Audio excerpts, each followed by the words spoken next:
The summer dusk had settled upon Up Aldercombe like a silk scarf pulled tight against scandal. Turrets of cobalt cloud drifted over the half-ruined abbey that served, in these latter days, as the country seat of Sir Nicholas Wainfleet, baronet, antiquary, and indefatigable committee man. In the great refectory, long since converted into a picture gallery, a handful of local worthies had gathered for an exhibition of ecclesiastical curiosities, the baronet's latest notion for enlivening the parish coffers.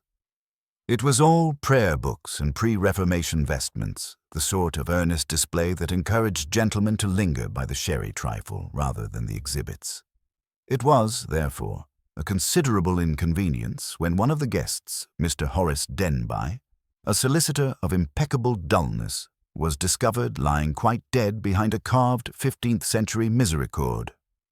Worse still, he appeared to have expired in a vulgar sprawl upon the encaustic tiles, with a long, taper-thin candle clutched awkwardly in his fist. If the candle had been lit, the discovery might have passed for the tail end of some singularly tasteless tableau vivant. Yet the wax was pristine, its stem cold, and, most extraordinary of all, there was no visible wick. It resembled nothing so much as a shaft of polished tallow, sculpted for ornament rather than flame. The Reverend Giles Pettigrew, an excitable high churchman with a fondness for Latin tags, fluttered at the edges of the scene, wringing his hands and quoting Memento Mori to anyone within earshot. Lady Wainfleet fainted prettily into the arms of her son, while Sir Nicholas roared for constables, brandy, and, somewhat incongruously, fresh cucumber sandwiches. Into this atmosphere of genteel hysteria strolled Lord Peter Wimsey, hands in pockets, monocle gleaming with speculative interest. He had motored down from London at Sir Nicholas's invitation, tempted by rumours of an illuminated psalter that might add lustre to his own modest collection of oddments. Finding a corpse, rather than a psalter, he surveyed the commotion with the mild air of one observing an experimental theatre piece whose symbolism eluded him. "Dear me," he murmured, kneeling with insolent ease beside the late Mr. Denby. "The fellow seems to have chosen an inconvenient resting place. I do hope he appreciated the misericord's craftsmanship, oak, I fancy, with a charming green man motif." Inspector Treffry of the County Constabulary, whose boots squeaked with the indignation of public duty, thrust out his jaw. "Please keep your distance, my lord. Until the doctor arrives, nothing must be disturbed." "Except, presumably, Mr. Denby's repose," replied Wimsey, rising and dusting imaginary lint from his knees. "Forgive me. Old habit. One sees something odd. One pokes it. However, I observe that your unfortunate victim is clutching what might be termed an ontological conundrum." "What's that? A weapon?" Treffry eyed the candle as though it might explode. "Merely a candle shorn of its essential principle. Remove the wick, and what remains is, strictly speaking, no candle at all, merely wax in the semblance thereof. A scholastic theologian would have a field day. The Quidditas without the Hexitas, don't you know?" Treffry blinked. "Do you suppose it's relevant?" "One lives in hope." Wimsey paced a thoughtful semicircle. "And yet, to quote that venerable authority, Mrs. Beeton, a candle deprived of wick is singularly ill-adapted to the purpose of illumination." Our late friend evidently held it, yet could not light it, unless, he added, tapping his nose, he possessed a second, functional candle to ignite the first, which seems philosophically unsound. The house surgeon from Aldercombe village, a brisk young man named Dr. Bracknell, arrived at that moment, his medical bag swinging like the censer of some secular acolyte. He knelt, fingered Denby's cool wrist, and shook his head. Dead these 2 hours at least. No sign of violence, except a faint contusion at the base of the skull. "A fall, then?" ventured Sir Nicholas, whose moustache bristled with anxious propriety. Wimsey tilted his head. "Possibly. Yet why cling to an ornamental candle while receiving a fatal knock? And why here, behind a misericord, rather than in the open gallery? Cui bono? Treffry harumphed. We shall find out soon enough. The servants are being assembled. Visitors will be questioned. If Mr. Denby was assaulted, someone must have heard or seen it. Unless, said Whimsy lightly, they saw only what was intended they should see, an admirably simple method of conjuring invisibility. Ah, here comes Bunter. His manservant, tall, imperturbable, and immaculate, entered with the serene gravity of a butler officiating at a ducal luncheon. I've made inquiries, my lord. The electric lights in the north transept failed at 8:30. Mr. Pratt, the estate electrician, reports a fuse blown by damp ingress. Capital, Bunter. Darkness at 8:30, Whimsy repeated, gazing up at the hammer-beam roof as though the timbers whispered confidences. Inspector, I fancy your investigation will hinge upon a quarter-hour's silence barked by a disgruntled fuse. Treffry scowled. We have not yet determined the cause of death. No, Whimsy agreed, smiling like a cat before a cream jug. And until we do, the motive must remain obstinately obtuse. Still, one may glean patterns. He turned to Dr. Bracknell. The contusion, could it be consistent with a fall from, say, standing height onto these tiles? Quite consistent, Bracknell conceded, though the angle suggests a blow from behind. Either way, said Whimsy, the candle is an intruder at the feast. Sir Nicholas, might I trouble you for the catalogue of exhibits? I should like to know whether a wickless candle figured in your display or whether Mr. Denby imported it for his own inscrutable reasons. Sir Nicholas, bewildered, handed over a slim pamphlet. Whimsy flipped through its pages, pausing with an appreciative nod at a listing for Candle, Altar, Beeswax, Cistercian, Sieb 1440. He glanced up. Item number 23, Inspector, described as having suffered partial deterioration of core. A delicate euphemism for an absent wick. What? Treffry jabbed a pencil into his notebook. Are you suggesting he stole it? My dear Treffry, said Whimsy, shutting the catalogue with a snap, I suggest nothing yet. Be so good as to locate item 23. If it is missing from the glass case, we possess a theft, an assault, and possibly a symbol all in one curiously ghostly object. If it remains in place, we face the still more stimulating problem of a duplicate. A faint shudder rippled through the assembly. Outside, the wind pressed its damp palm against the mullioned windows, rattling the leaded panes like chains in a cathedral crypt. The Reverend Pettigrew crossed himself furtively. Come, sir, Whimsy chided him with benign mockery. We may flirt with the Gothic, but let us not elope with it. The Almighty allows his house sufficient mysteries without our adding amateur theatricals. Inspector, shall we see to your witnesses? I confess myself eager to discover who was where, when, and why they thought it worth mentioning. Or better still, not mentioning. With that, he strolled into the marble-flagged corridor, humming a fragment of Gaudeamus Igitur and twirling the catalogue like a careless baton. Behind him, the chill air seemed to gather its skirts, following in the sanguine wake of a man who found death rather more diverting than decorous Dorset was prepared to admit. The first witnesses saw little but professed much, an unhelpful inversion that Lord Peter greeted with courtesy so silky it squeaked.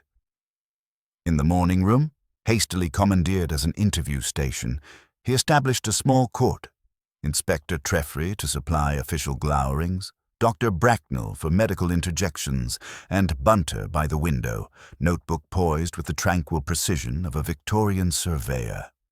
One by one, the household drifted in like anxious parishioners seeking absolution. Mrs. Myrtle Cattermole, housekeeper for 19 years and as upholstered as the Jacobean chair she occupied, insisted that nothing untoward could happen under her roof without her noticing. Unfortunately, everything untoward plainly had. The staff were in the still room, my lord, preparing syllabub, she declared, pale lips tightening around each consonant. We never quit service corridors unless rung for. Sir Nicholas himself insists. Whimsy apologized with exaggerated solicitude for the syllabub's interruption, then inquired who might wander unsupervised into the refectory once darkness descended. Visitors were everywhere after the fuse went, Mrs. Catamole admitted with distaste. Sir Nicholas armed himself with a lantern, but the rest behaved as though church ruins were a promenade. She hesitated, smoothing an imaginary wrinkle on her starched cuff. Mr. Denby, however, was missing from the tea lawn well before the lights failed. I noticed because he favored seed cake, and I marked its demise. A greedy man with punctual appetites, murmured Whimsy. Did he complain of feeling unwell? No, my lord, only restless. And then a minuscule pause, the sort of imperceptible hitch that Whimsy treated as a trumpet blast. Restless, you say? Thank you, Mrs. Catamole. You may materialize more syllabub in due course. I grow famished when murder intervenes between courses. Pratt, the estate electrician, arrived smelling faintly of paraffin and professional indignation. Damp in the wiring, same as I said last quarter. He began before anyone asked. Told Sir Nicholas the medieval stone sweats in warm weather. No wonder the fuse blew. Whimsy steered him gently from indignant prophecy to arithmetic. How long to locate the cavity box, fit a new cartridge, and restore current? Pratt produced a dirty pocket watch. 23 minutes altogether. Bunter, in a margin of his pad, converted 23 into start and finish. Power failed at 8:29, returned at 8:52. Pratt insisted no one assisted or hindered him, though Mrs. Catamole had pressed upon him a torch, lest I crack my skull on the root screen. Whimsy's eyebrow elaborated a question. A torch from the still room meant Pratt detoured that way first. Had he glimpsed Mr. Denby alive en route? Not a soul, Pratt swore. Only cold stone and my own language for company. Inspector Treffry glanced at Whimsy with the air of a man pleased. Alibis formed as tidily as fresh paint. The younger Wainfleet, Mr. Oliver, strode in next, still attired in a natty boating blazer that made him look like a decorative exclamation mark. He admitted escorting his swooning mother to the veranda the moment news of tragedy spread. Dash it all, Whimsy, he whispered once Treffry lost himself in notes. You cannot think Horace was murdered. A bloodless blighter, certainly, but hardly worth candles and skullduggery. Whimsy tapped the catalogue he still carried. Bloodlessness rarely deters homicide. Indeed, it sometimes provokes it. Tell me, did you ever hear Denby and your father quarrel about money? Oliver laughed. Heavens, no. They disagreed about choir stalls. Denby, as man of business, urged father to sell 2 Flemish panels to the South Kensington museums. Father would as soon sell his teeth. The detail drifted into Whimsy's mental net. When Lady Wainfleet recovered sufficiently to send word, Whimsy pressed only lightly upon her nerves. She painted Denby as useful and tediously precise, rather than friend. Did he carry anything the day he died? A document case, little Morocco affair. He would not let it out of his sight, poor man. Something to do with probate, he said. Whimsy looked faintly disappointed. Probate seldom produced candles without wicks. The case, naturally, was missing from the body. At 10:30, Bunter discreetly ushered Mrs. Priscilla Denby inside. The victim's niece, a pale, skulking presence in dove-grey crepe, whom nobody quite remembered seeing earlier. Her eyes flickered about the room as though searching for exits, mapped only in nightmare. Whimsy spoke so softly that Treffry had to lean forward to catch the words. Forgive me, Mrs. Denby. Your uncle visited you this afternoon, did he not? A slight start, quickly masked.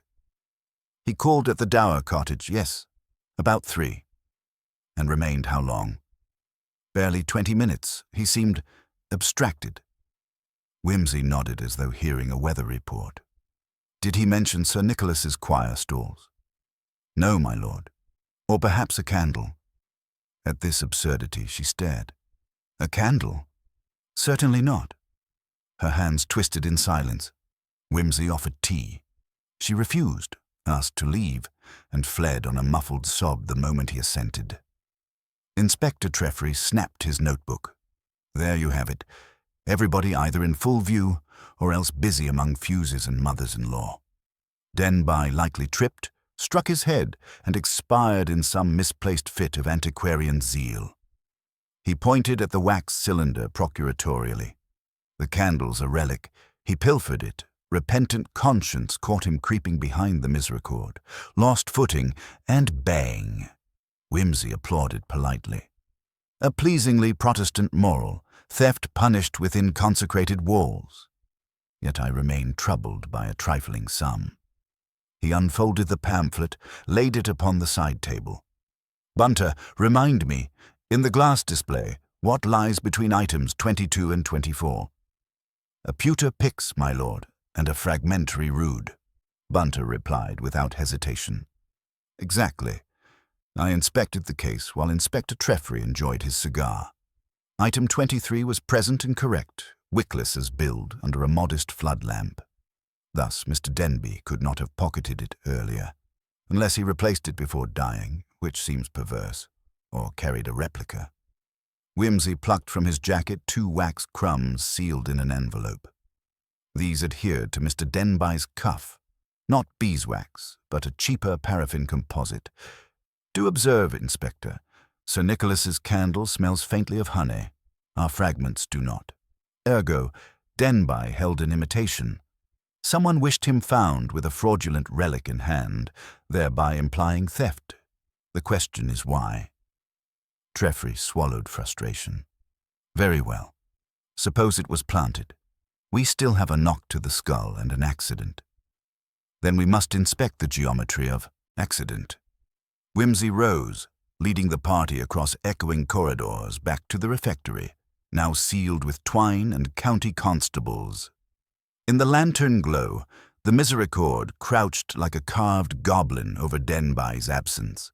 Whimsy studied grooves between encaustic tiles, then measured in lazy lopes the distance from misericord to north wall buttress, where shadows thickened most at fuse failure.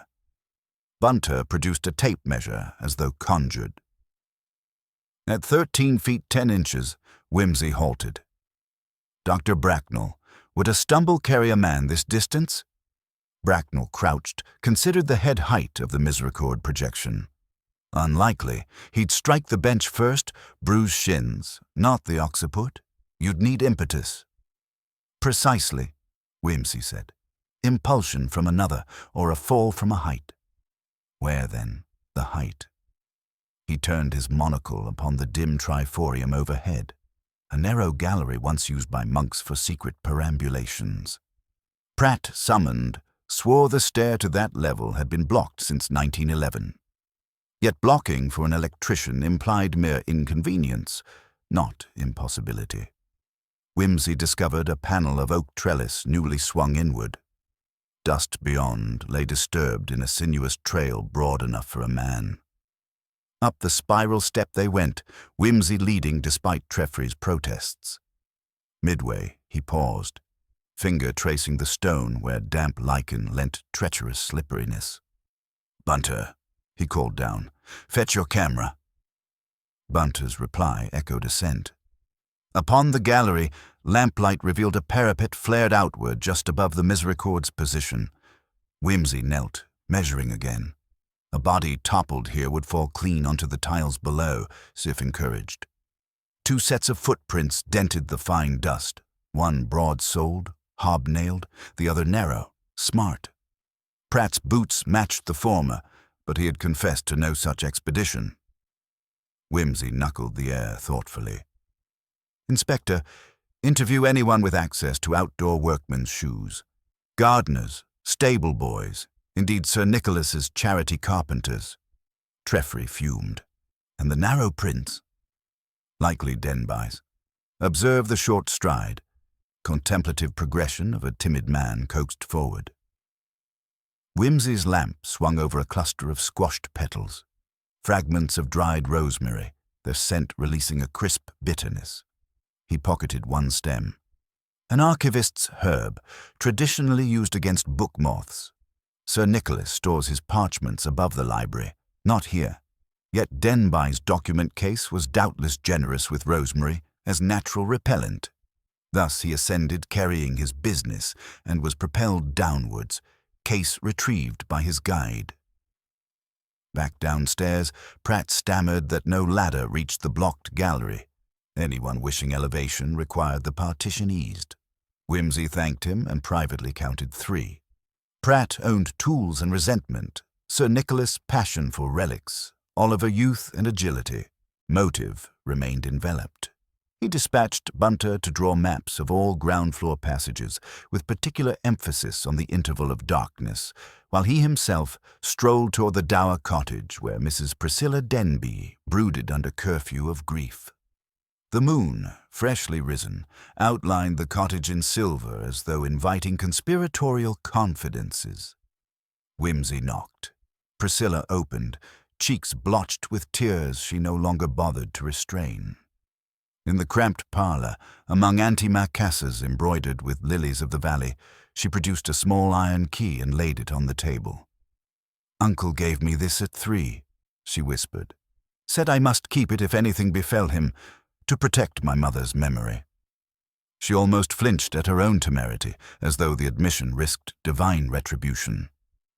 Whimsy touched the key, old, ornate, scarcely practical for modern locks. "To what does it belong?" "I don't know. He wouldn't say." She drew a breath. Uncle was afraid. Someone threatened him, something about an unlit candle and forgeries.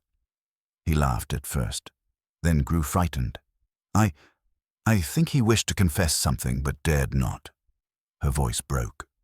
Whimsy rested a hand upon her wrist, grave for once. "Forgive me, Mrs. Denby, but whom did he fear? In names, we find answers." She closed her eyes. "Sir Nicholas," she breathed, "and someone Mr. Denby only called the benefactor. I thought he meant a charity. Now I'm not sure." She pressed the key into his palm. "Take it, please. I bear secrets ill." Outside, the abbey loomed with its vacancy of windows, each opening a blind stare at whatever mischief humans contrived within. Whimsy slipped the key into his pocket beside the twig of rosemary. The scent rose, crisp and medicinal, clearing the night's damp from his lungs. He reflected that an empty candle without wick mirrored an empty key without lock.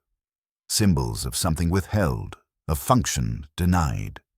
And both, he suspected, pointed to a deception deeper than theft, a narrative about to split neat appearances like rotten timber beneath careful prodding. As he made his way back to the house, a faint bell, some relic of monastic discipline long unused, chimed midnight, counting the investigations yet to be done and the syllabub still untasted. Whimsy found Bunter in the makeshift study that had once been the Abbey's warming room, poring over a draughtsman's pad upon which lines, arrows, and distances lay as neatly marshaled as Coldstream Guards on parade. 2 candlesticks flanked the drawings, ordinary candles this time, each burning with a mild, unwavering flame that seemed almost insultingly functional after the evening's grotesque showpiece. "I have plotted every servant and visitor between 8:20 and 9 o'clock, my lord," Bunter said without preamble. "Intervals of visibility, gaps occasioned by the power failure, and those few points where corroboration fails." Whimsy sank into a high-backed chair and lit a Turkish cigarette. "Excellent. You and Euclid will ruin many a criminal's sleep. Do run me through the principal lacuna." Bunter tapped the map with a pencil. First, the Reverend Pettigrew between 8:32 and 8:40, when he left the refreshments tent to answer an urgent call of nature. He claims to have gone directly to the south porch, but no one saw him arrive there until the lights returned. Pettigrew, our anxious cassock in search of absolution. Possible, though hardly an athletic assassin.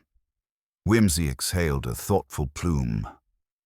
Next, Miss Rosamond Hext, Sir Nicholas's ward. She was sketching gargoyles out of doors until the fuse blew, then wandered off. "To fetch lanterns," she says. The boy's stable hand saw her re-enter by the cloister walk 3 minutes before Denby was found. And the Wainfleet heir, Oliver? Present with Lady Wainfleet and Dr. Bracknell on the veranda from 8:35 onward. Several witnesses. Alibi appears tight. Pratt is busy in the bowels of the wiring. Denby himself lured aloft. Someone on the triforium supplies gravitational momentum, and a counterfeit candle is arranged below. All under 13 minutes of fashionable gloom. Whimsy leaned forward, eyes bright. There is, you perceive, a choreography to the thing, Bunter. Every performer appears on cue, exits on cue. Only our choragus, invisible, wields the baton. He placed the iron key upon the table. Now, what of this? A puzzle piece, I suspect, fashioned for an antiquary's puzzle box.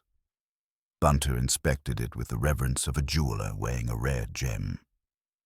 English, late 18th century. Hand-filed barrel, unusually long bit, a chest key rather than architectural. He produced a velvet roll of pocket tools, unlocked an adjacent cabinet, and extracted a magnifier. There are abrasions on the wards, recent, my lord, meaning it has seen anxious use. Whimsy folded his arms. We must find the lock before breakfast deprives us of sharpness. He rose. But first, we visit Pratt. Our electrician's timeline bears a suspicious exuberance of solitude.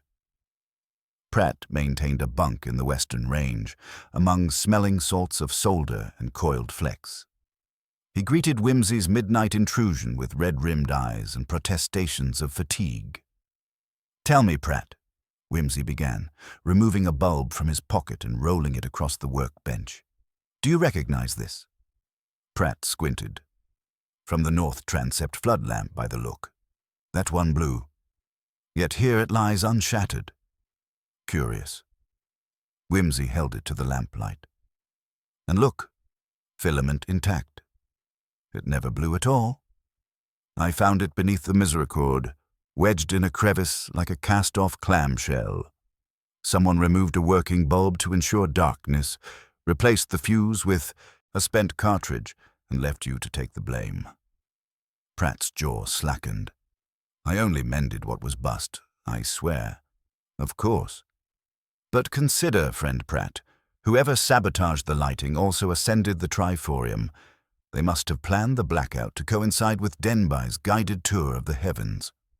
Whimsy's voice softened. "Did you, by any chance, lend tools tonight? A ladder, perhaps?" Pratt swallowed. "I keep folding steps in the porter's yard. Anyone could fetch 'em." "Anyone with a broad hobnailed boot, you mean?" Pratt looked away, guiltless yet flustered. Whimsy laid a reassuring hand on the man's shoulder. "Set your mind at rest. If you are honest, the evidence will acquit you. But do think, who borrowed those steps yesterday or today?" Pratt frowned. "Only Mr. Oliver, sir. Said he needed to hang bunting for the fete." Whimsy thanked him, leaving Pratt to his fretful conscience, and returned to the warming room, where Bunter had brewed coffee strong enough to rally a cataleptic. "At 2 o'clock, Whimsy announced after swallowing a scalding gulp. "We pay Mr. Oliver a courtesy call." Bunter withheld opinion, merely laid out an electric torch, gloves, and a thin coil of silk cord. Expeditionary kit for civilized burglary. Half an hour later, they glided along the cloister, their footfalls muffled by ancient dust. Oliver's suite lay above the stables, accessible via an outside stair overflowing with summer roses. The young man, a champion sleeper, did not stir as Whimsy manipulated the latch with surgical precision. The room smelt of tennis shoes and expensive hair tonic. A moon sliver fell across a traveling trunk propped beneath the dormer window. Whimsy knelt, presented Priscilla's key. It slid home with a satisfying click. Inside, beneath a layer of boating blazers, sat the Morocco document case. Bunter's torch revealed its flap secured by a split pin rather than a lock. Denby, cautious over some matters, careless over others. Whimsy extracted a sheaf of deeds and testamentary letters. Atop the pile rested a linen pouch. He untied it. A second wickless candle emerged, coarse-grained and smelling faintly of stearin. "So we have a pair," he murmured. "One to plant upon Denby, one for, what, leverage." Leafing through the papers, he found a notarized agreement transferring ownership of the choir stalls to a consortium called Beneficent Ecclesiastic Investments Limited. Signatures: Horace Denby, solicitor; Sir Nicholas Wainfleet, vendor; witness: Oliver St. John Wainfleet. Date: 2 weeks prior. Purchase price: staggeringly low. "Why, the stalls are practically gifted away," Whimsy breathed. "Denby the solicitor oversees the sale, Oliver witnesses, Sir Nicholas signs. But who benefits? A shell company." He riffled further. Several valuation reports lay side by side, one authentic, one doctored to show the woodworm of centuries ravaging the panels. The counterfeit bore Denby's letterhead. "Forgery achieves motive," he observed. "Suppose Denby has change of heart, confronts Wainfleet pair at fists, threatens exposure. They require leverage, blackmail him in turn with insinuations of theft. A stolen, wickless candle serves admirably, especially if Denby can be discovered dead in compromising contiguity." Bunter spoke for the first time. "Yet who pushed him, my lord? Father or son?" "That distinction, Bunter, may prove the crux." Whimsy restored papers, replaced the lid, locked the trunk and wiped the latch with his handkerchief. They withdrew as silently as they came. Dawn grayed the abbey stones by the time Whimsy reached his quarters. He penned 2 notes. One to Inspector Treffry, requesting discreet surveillance of Oliver. The second to Priscilla Denby, assuring her the key was safe. At 8:30, fortified by kidneys and devilled partridge, he joined Sir Nicholas in the garden loggia. The baronet appeared gaunt, his night's vigil having stripped him of bluster. Whimsy presented a posture of lazy goodwill while his mind ticked. "Most lamentable business, Whimsy," Sir Nicholas began. Horace was a good fellow, pedantic, yes, but loyal. "Indeed," Whimsy replied, "so loyal that he questioned the choir stall sale until convinced of its necessity." Sir Nicholas's teacup rattled. "Oh, did he speak of that?" "In passing." Whimsy selected a cucumber sandwich. "He worried over valuations, whether they flattered the buyer." "Purely academic," Sir Nicholas protested too swiftly. The trustees needed funds for roof repairs." "Quite." Whimsy brushed crumbs from his lapel. "Tell me, Sir Nicholas, what do you know of beneficent ecclesiastic investments?" The older man's cheeks mottled. "A philanthropic society, endowed by an anonymous benefactor. They intend to display the stalls publicly." "A noble aim." Whimsy's gaze was genial yet unyielding. "And yet they advanced only 1/10 of market value. Might a cynic suspect you of generosity beyond prudence?" Sir Nicholas stood abruptly. "If you have something to say, say it, Lord Peter." "Only this. Denby died inconveniently before he could lodge an injunction rescinding the sale." Whimsy rose also, equal in height, lighter in demeanor. "If his death proves murder, and if documents implicate your family, the ecclesiastical authorities may regard the contract as void." Sir Nicholas paled. "What documents?" "You will doubtless discover their absence, should you search your son's trunk." Whimsy's tone was gentle. "Sir Nicholas, confide in me, and I may yet prevent ruin. Continue to dissemble, and I fear the law will excoriate more than choir stalls." Sir Nicholas's shoulders sagged. "Oliver, he came to me with an opportunity. The benefactor promised restoration funds on condition the stalls pass into private hands briefly, then onward to a museum. A legal shuffle, nothing more. Denby drew papers, later grew scrupulous, threatened to expose us unless we withdrew. That would leave the roof unrepaired, the abbey closed. I forbade Oliver any foolishness. He swore he'd reason with Horace. And did he? Sir Nicholas's reply was a whisper. I do not know.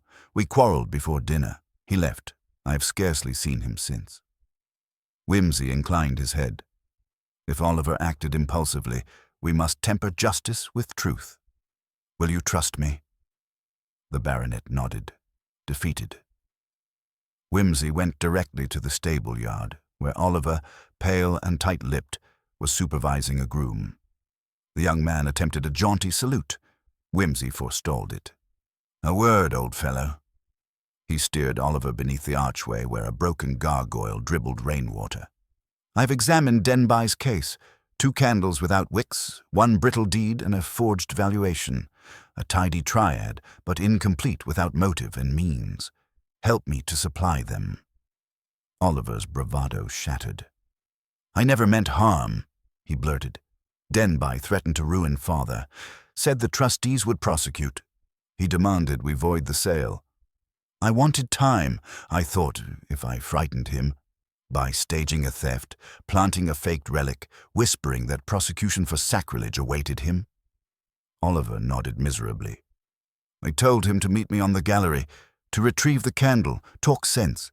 He tripped, I swear it. I tried to catch him. His voice cracked. It was dark. He stumbled at the parapet. He just vanished. Tears gleamed on his lashes. Wimsey placed a hand on Oliver's shoulder, feeling the tremor beneath the cloth. Fear manufactures accidents, but fear, when doctored with preparation, spare bulbs removed, fuse tampered, looks exceedingly like intent. Did you sabotage the lights? Yes. The word emerged almost inaudible. Only so no one would see him carrying the candle. And the broad hobnail prints. I borrowed a gardener's boots. Denby would recognize my deck shoes. Wimsey sighed. Young man, a jury will hang each particular upon your neck like a rosary of millstones. Yet motive still feels thin. Would you truly kill for choir stalls? Oliver's anguish sharpened. You don't understand. The benefactor's money is already spent. Wages for the men, scaffolding. Without the sale, father goes bankrupt. I couldn't bear to see him ruined. A familiar bitterness tightened Wimsey's stomach. He had witnessed, in trenches and drawing rooms alike, the calamities bred by misplaced filial devotion, yet sympathy could not stay the law. Inspector Treffry arrived moments later, flanked by constables. Oliver straightened, accepted the handcuffs with something almost like relief. As Treffry led the prisoner away, Wimsey glimpsed Sir Nicholas watching from an upper window, face caught between grief and paternal pride. Ruin deferred, but at a price no benefactor could redeem.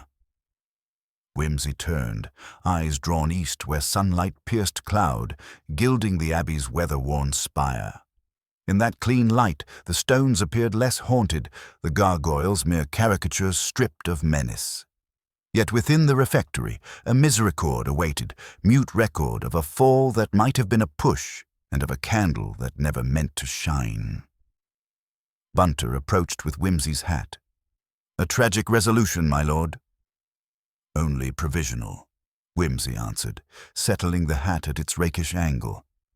Resolutions are like candles. They require a wick. Let us be certain our narrative is properly supplied. He glanced once more at the abbey roofline. And then, Bunter, I think I should like a syllabub at last.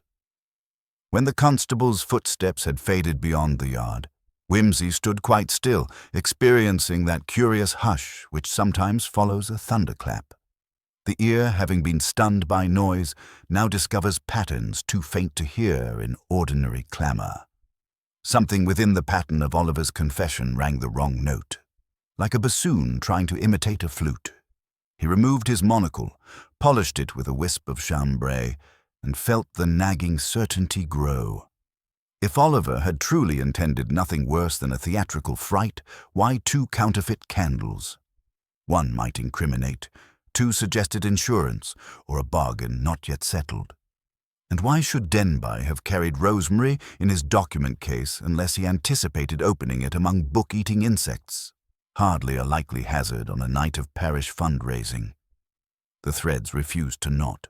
He went in search of Bunter and found him in the photographic dark tent erected behind the pantry, trays of hypos smelling agreeably of seaside holidays. A sequence of enlargements lay clipped to a line. Dust prints from the triforium, Denby's cuff, a detail of the candle's smooth base with a narrow circular scar just visible under high magnification. Whimsy bent to examine it. Bunter, sensing interest, switched on the safe light. "A recess, my lord," he said. The candle was bored from beneath, then resealed. Whatever lay inside was removed before the object was planted. Whimsy's eyes brightened. So the candle was not merely a sign of theft. It was a container, something slender, easily concealed.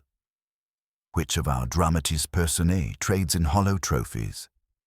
He lifted the print, tilted it to catch the dull sheen. Oliver? He scarcely needed Baedeker contraband. The documents were already in his possession. Sir Nicholas? Unlikely he'd entrust proof of fraud to a contrivance so labor-intensive. Our benefactor, perhaps. Requiring a discreet courier. Or Denby himself, smuggling away the very evidence intended to expose his partners. Bunter produced a second photograph. The dried rosemary stem found on the gallery, now measured against a micrometer.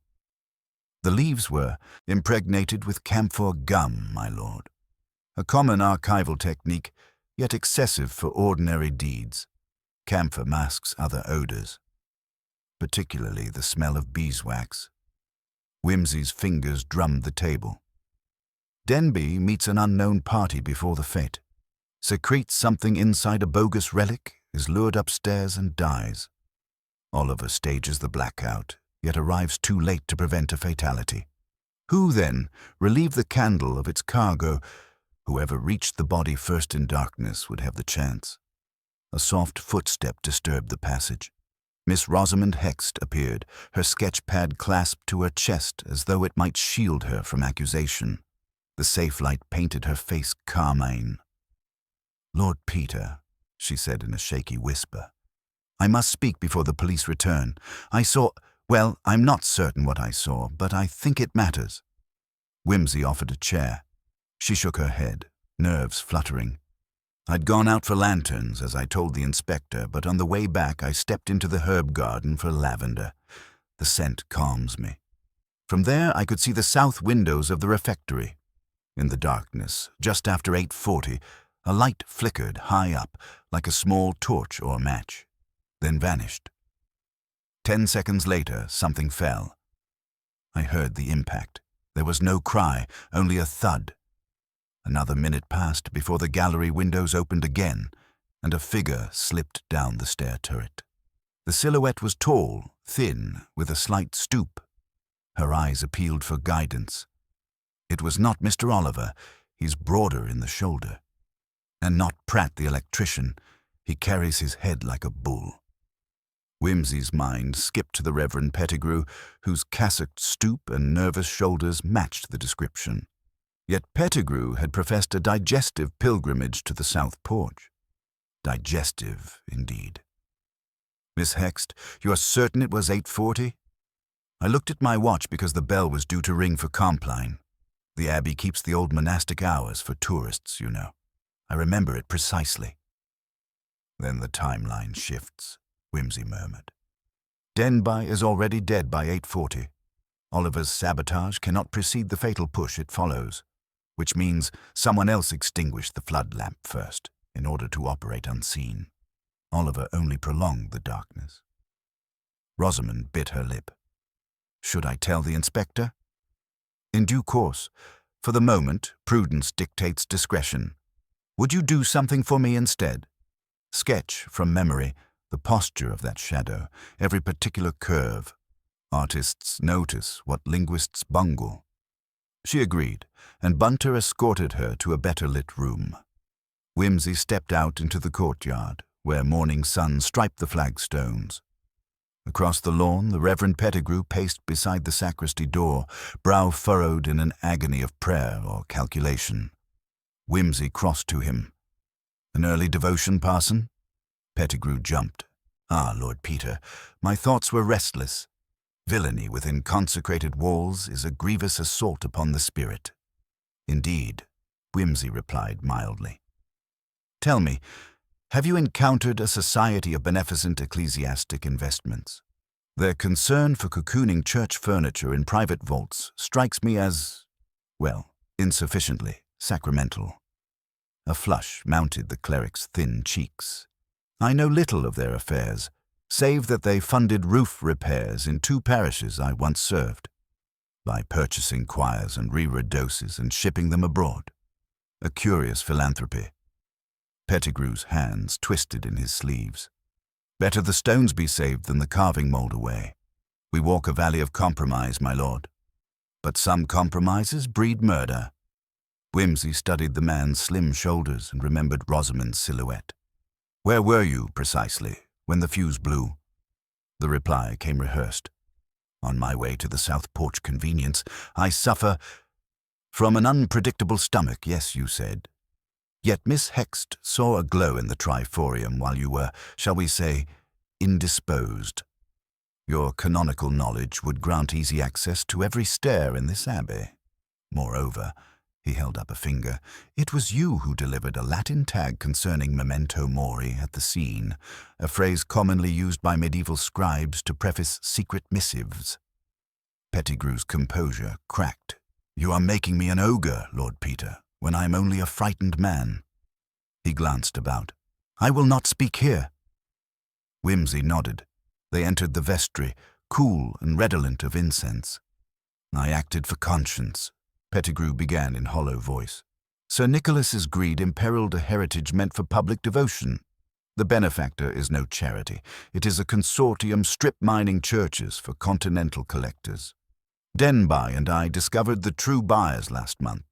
We planned to nullify the sale with evidence, letters, banking trails, smuggled to the diocese.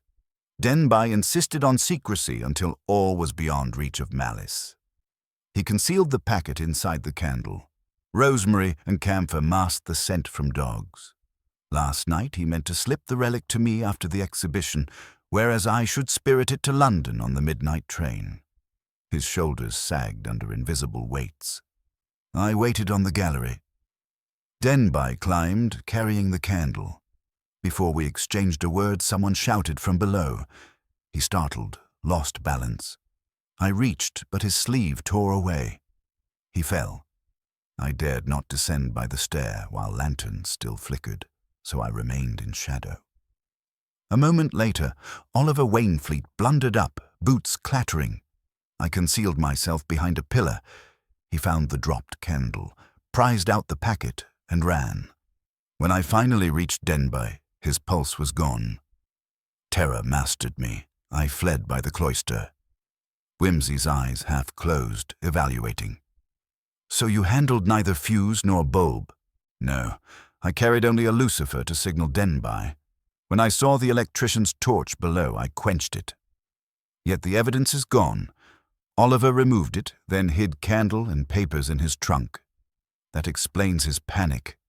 The fatal irony, Reverend, is that 2 righteous men each believed the other corrupted. Denby thought you delayed. You assumed he betrayed you to Wainfleet." Pettigrew's face crumpled. "What shall I do?" "You will accompany me to Inspector Treffry and testify. Truth must unpick the knot. Remember, concealment has already cost 1 life." In the guardroom, Oliver sat at a trestle, eyes red but head erect. Sir Nicholas hovered, crushed but searching for any reed of hope. Whimsy ushered Pettigrew forward and, with lucid calm, laid the sequence before them all. Denby and Pettigrew's alliance, the candle safe, Oliver's misguided intervention, the unintended fall. The packet, Whimsy explained, remained intact in Oliver's possession. Motive now softened from murder to manslaughter, complicated by fraud. The law might prove stern, yet not lethal. Treffry listened, jaw tight, then sent a constable to fetch the trunk. Under watchful eyes, the papers emerged. Bank drafts, correspondence bearing the benefactor's true imprint, an antiquities broker based in Bruges. Sir Nicholas read, grew ashen, and signed a curt statement rescinding the sale. "In that case," said Whimsy quietly, "the diocesan board will doubtless advance funds in lawful fashion, provided ecclesiastical treasure stays put. Dorset roofs remain dry without resort to black market angels." Oliver lifted his gaze to Pettigrew. "I never meant to hurt him," the cleric answered with weary gentleness. "Intent does not resurrect the dead, my boy. Repentance may yet honor them." Outside, drizzle had begun, softening the dawn light to pewter. Whimsy, hat tilted against the damp, walked with Bunter toward the kitchen, where the long-delayed syllabub supposedly awaited. He felt the familiar hollow which comes when a case resolves not with triumphant ingenuity, but with sorrowful arithmetic. Ambition plus secrecy minus courage equals catastrophe. Still, Denby's evidence preserved the stalls. Truth, like a shy chorister, had found its voice at last. Bunter ventured, "A melancholy composition, my lord. Yet one cannot deny the contrapuntal elegance." Whimsy smiled faintly. "Elegance, Bunter, is an expensive virtue. It cost Denby his life and Oliver his future. Let us hope the music of repentance may yet balance the ledger. Meanwhile, a man cannot contemplate Gregorian reproaches on an empty stomach. To the still room." They entered just as Mrs. Catamole lifted the great crystal bowl, syllabub cresting like cumulus. Whimsy accepted a generous helping, raised his spoon with ceremonious gravity, and tasted. A whisper of lemon, a flourish of sherry, the lightest tremor of whipped cream, perfection salvaged from chaos. He lowered the spoon and quoted softly, almost to himself, "Et lux perpetua luceat ais." Then, catching Bunter's eye, he added with brisk irreverence, "And for the living, a dash more brandy wouldn't come amiss." The syllabub soothed the company, but it settled nothing in Whimsy's mind. He left the still room while steam still curled from Mrs. Catamole's copper pan, strolled out beneath the dripping cloister, and let the cooled air sharpen his thoughts. If confession and paperwork alone made a case watertight, the Old Bailey would need no dock. And here too many confessions wore frayed seams. Oliver's motive was clear yet oddly makeshift, Pettigrew's account earnest yet incomplete, and Sir Nicholas's shame fitted him like a borrowed coat. None of them explained why Denby, meticulous as an archivist sorting vellum, had climbed the stair with a candle exposed in his grip instead of wrapped in the document case he guarded like a reliquary. Nor did they explain the cloth fragment Whimsy had noticed snagged on the misericord's carving during his first examination, grey tweed lighter than Denby's sober suit. Back in the warming room, Bunter, now fortified by second coffee, catalogued the estate's guest book. Whimsy joined him, perching on the desk edge. 73 signatures, Bunter reported. Many are parishioners, some antiquaries. One in particular may interest you. He indicated a bold, European-looking hand. D. Van Rysdale, Bruges. Whimsy flicked ash into a tray. Our benefactor's town of record. Did anyone recall the gentleman? Mrs. Catamole remembers a foreign visitor with a velvet collar murmuring about misericords. He departed before the fuse blew. A provident departure, Whimsy said, and perhaps the only soul Denby hoped to meet upstairs. A clandestine interview, packets swapped, candle concealed. But Pettigrew appeared instead. Denby, startled, retreated. In confusion, he fell. Yet the fragment of grey tweed came away in the misericord's claws. Neither Denby nor Pettigrew wore grey. Bunter's eyes flicked to the guest book. Nor Mr. Oliver. Precisely. Let us locate our Flemish master before Inspector Treffry decides he has no further interest. Take the Daimler to the King's Head. I shall accompany you and play footman. They found the inn's yard echoing with Sunday quiet. The ostler, polishing a dog-cart, confirmed that a Mr. Ruysdael had retired early, requesting a tray in his room. Whimsy tipped him and mounted the stairs, Bunter 2 paces behind. They knocked. Silence answered. The landlord produced a key. Inside, the room smelled faintly of beeswax and cold tobacco. A valise lay open on the bed. Inside, layers of cotton wadding, indentations where slender objects had rested, and a printed circular from beneficent ecclesiastic investments extolling the safeguarding of sacred art through private stewardship. Bunter lifted a coat from the chair, continental cut, grey tweed, a torn thread dangling at the elbow. Whimsy's smile was thin. On the washstand, a candle stump, wick intact, had been cut cleanly in half. Lengthwise, its hollow scraped and empty. A scrap of parchment, no larger than a postage stamp, clung to the basin's plug chain, bearing half a red wax seal. Whimsy coaxed it into an envelope. "Mr. Van Ruysdael travels without his treasures," Bunter observed. "Or with them," Whimsy replied, "but first he removes incriminating wraps." He checked the wardrobe, empty save for hangers. "Our bird has flown, yet not by rail. No train since 6 this morning. He's likely bribed a motor from some obliging villager." Footsteps thundered outside, and Inspector Treffry puffed in, mustache bristling. "So you found him gone? The ostler says a car left at 7, heading west. Wainfleet Estate lorry, of all things. Sir Nicholas absent from home half an hour prior." Whimsy digested this with a slow nod. A father's last desperate folly, to whisk the benefactor away before statements harden to indictments. If Sir Nicholas suborns escape, he compounds fraud with obstruction. Treffry slapped a hand against his notebook. "We'll alert Bridport and Lyme Regis Constabulary. Stop every motor." "Do," Whimsy agreed, "but the coast road offers many private tracks to tidal landings. Our quarry may aim for a cutter rather than a train." The Abbey records speak of an old smuggler's quay beneath Aldercombe Cliffs, abandoned but still serviceable at spring tide. Treffry stared. "And the tide turns high at 11:30. That gives us under 2 hours." He bolted, boots drumming. Whimsy lingered only to filch the pamphlet and a railway timetable from the valise before following. In the Daimler, he and Bunter pursued the winding lane down to the cliffs, the sea glinting pewter under lifting cloud. Halfway they overtook Pettigrew trudging doggedly, cassock tucked as though medieval penance demanded coastal pilgrimage. Whimsy hailed him. The cleric accepted a lift, eyes haunted. "Sir Nicholas left hurriedly," Pettigrew said.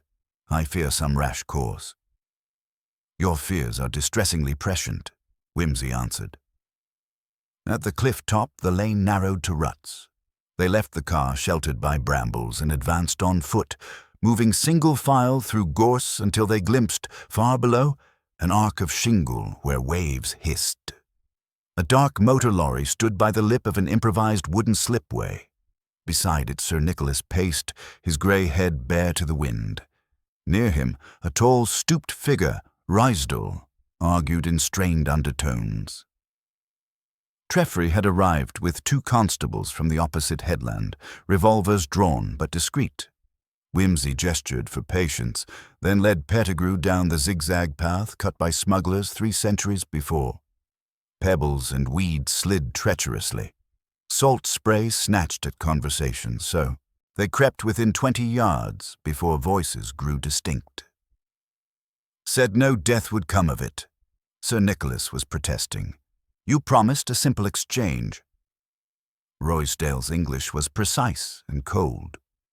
"Your scruples are inconvenient. The solicitor's misfortune is regrettable, yet irreversible. Our arrangement stands." "Not if murder taints it. Denby's papers are with the police." "The papers, perhaps. The chalice, no." Ruysdael tapped a canvas-wrapped object resting on the lorry's tailboard, no bigger than a tankard but heavy with menace. 14th century silver. "My clients will pay trebly once it crosses the channel." Whimsy felt Pettigrew tense beside him. The cleric's whisper trembled. The Cistercian communion chalice, thought lost during the dissolution. Denby and I never found it in the Wainfleet inventory. He must have stumbled upon it recently and hidden it in the candle. Understanding leapt like flame up Whimsy's thoughts. The candle's cavity had once held the chalice, concealed in Denby's case. When Pettigrew startled him, he set the candle down, perhaps on the parapet, before falling. Roysdale, following unseen, snatched the treasure while Oliver fumbled with counterfeit wicks below, and grey tweed, brushed by misericord wood, left its calling card. Treffry signalled, the constables advanced, but Sir Nicholas saw them first and cried out. Roysdale darted for the canvas parcel, swung it beneath his coat, and dashed along the shingle toward a narrow dinghy moored seaward. Whimsy, cursing the pebble's treachery, gave chase. So did Pettigrew, cassock flapping like a black flag. The tide, near its turn, surged froth around the dinghy's stern. Roysdale threw in the chalice parcel, leapt, and pushed off with an oar. Whimsy reached water's edge as the boat drifted beyond reach. Cold brine soaked his shoes. He stooped, seized a fist-sized stone, weighed it, and with a schoolboy's exact cricketing fling struck the dinghy's prow. The impact jarred Roysdale. The canvas parcel slipped, splashed, and vanished in a swirl. Roysdale swore in guttural Flemish. Gunfire from Treffry's revolver cracked twice. Splinters jumped from the gunwale. The fugitive dropped the oar, raised shaking hands, and drifted back on the sucking tide where constables waded to escort him shoreward. Pettigrew knelt, lifting wet skirts, hands plunged into the shallows until they found canvas. He rose, streaming, clutching the parcel like a rescued infant. Whimsy helped him to firmer stones, both laughing with breathless astonishment. Sir Nicholas, white as chalk, approached, wrists already secured by Treffry's man. His voice sounded decades older. "I only wished to save the roof. I never dreamed." "Roofs may be mended," Whimsy answered softly, "but foundations require truth, or walls fall regardless." He looked seaward where gulls wheeled. A chalice survives centuries because men choose to venerate, not exploit. Denby attempted reverence. "You mistook possession for stewardship. The distinction, you see, is sacramental." By noon they had returned to the abbey, chalice secured in the diocesan safe, Roysdale and Sir Nicholas in custody, Oliver now merely witness to his own reckless theatre, and Pettigrew absolved by confession and deed. Whimsy, mud-stained and salt-crusted, declined luncheon in favor of a tepid bath and fresh collar. Yet when he emerged, Bunter presented an envelope addressed in Denby's hand, found tucked inside the Morocco case's lining, overlooked by all. Within lay a simple sheet, Denby's final memorandum. It recorded discovery of the chalice wrapped in altar linen behind the choir stalls, his intention to deliver it to diocesan trustees, and a concluding line, oddly serene. "If Providence permits, light shall yet shine through wax." Whimsy read it twice, then folded it carefully. He walked to the refectory where late sunlight filtered through lancet windows, touching the misericord's worn carving. The scene had been cleared, floor scrubbed, yet in imagination he still saw Denby's unmoving form, candle clutched, a silent plea for rescue that arrived too late. Whimsy laid the memorandum upon the bench, resting his hand on the wood as though upon a friend's shoulder. "Rest easy, old chap," he murmured. "Your light got through in the end." He turned, footsteps echoing toward the arch where Bunter waited. "Pack the car, my dear Bunter. I have promised Lord St. George a day's shooting in Scotland, and we must escape before diocesan committees draft me onto fundraising boards." Bunter allowed himself the faintest smile. "Very good, my lord. And the matter of reimbursing Mrs. Catamole for illicit syllabub? Send her a hamper from Fortnum's with my compliments. Include candles, properly wicked ones. They stepped into the dusk, where the abbey's shadow now fell shorter, as though the edifice itself stood straighter for having laid down its burden of deceit. Whimsy paused, looked back once, and lifted his hat in ironic salute to stonework and sky alike, then strode on, whistling a fragment of plain-song that soared, untroubled, above the ruins. By the time the Daimler nosed past up Aldercomb's lich gate, Whimsy felt the satisfying fatigue of a man who has tied a bow only to discover a hidden knot beneath. A telegram, delivered to the local post by bicycle and thrust at him by an agitated boy, lay unopened on the leather seat. He snapped the orange envelope now and read in the glow of a failing sunset, "Further complication. Chalice. Hallmarks inconsistent 14th century. Possibly modern pastiche. Expert from Bridport claims electroplate. Request your presence before Nicholas' arraignment Monday. Treffry." Whimsy gave a small sigh that was half amusement, half resignation. "The roof of righteousness leaks again, Bunter. We must postpone Scotland and return to our flock of errant shepherds." Bunter, who had not replaced the luggage in the boot after Scotch prospects, merely inclined his head as though the gods of railway timetables had whispered forewarning in his ear. 10 minutes later, the car was turning back, lamps carving silver tunnels through the Dorset dusk. They reached the Abbey well after Compline. Constables at the gate saluted with weary familiarity and reported Inspector Treffry inside, consulting metallurgical authorities and muttering about lead-tin alloys. Whimsy found the inspector in the treasury room staring balefully at the chalice, now stripped of its linen and lacquering and plainly less august. The vermeil topcoat had been acid-tested to reveal cheap pewter, and an electro-plated one at that. Treffry's moustache quivered like a barometer before a storm. "It's a mock heirloom, Whimsy. Sir Nicholas claims he never handled it until today, yet he stands to be indicted for trafficking in forgeries in addition to everything else." Whimsy examined the cup, weighing its disappointing heft in 2 fingers. Yet our friend Rysdale looked ready to risk lead shot for the thing. Men do not hazard their skins for trumpery. He tilted the chalice to the lamplight. Faint scratches lined the inside well. His brows rose. Did the expert remark these? "Old abrasion," he said.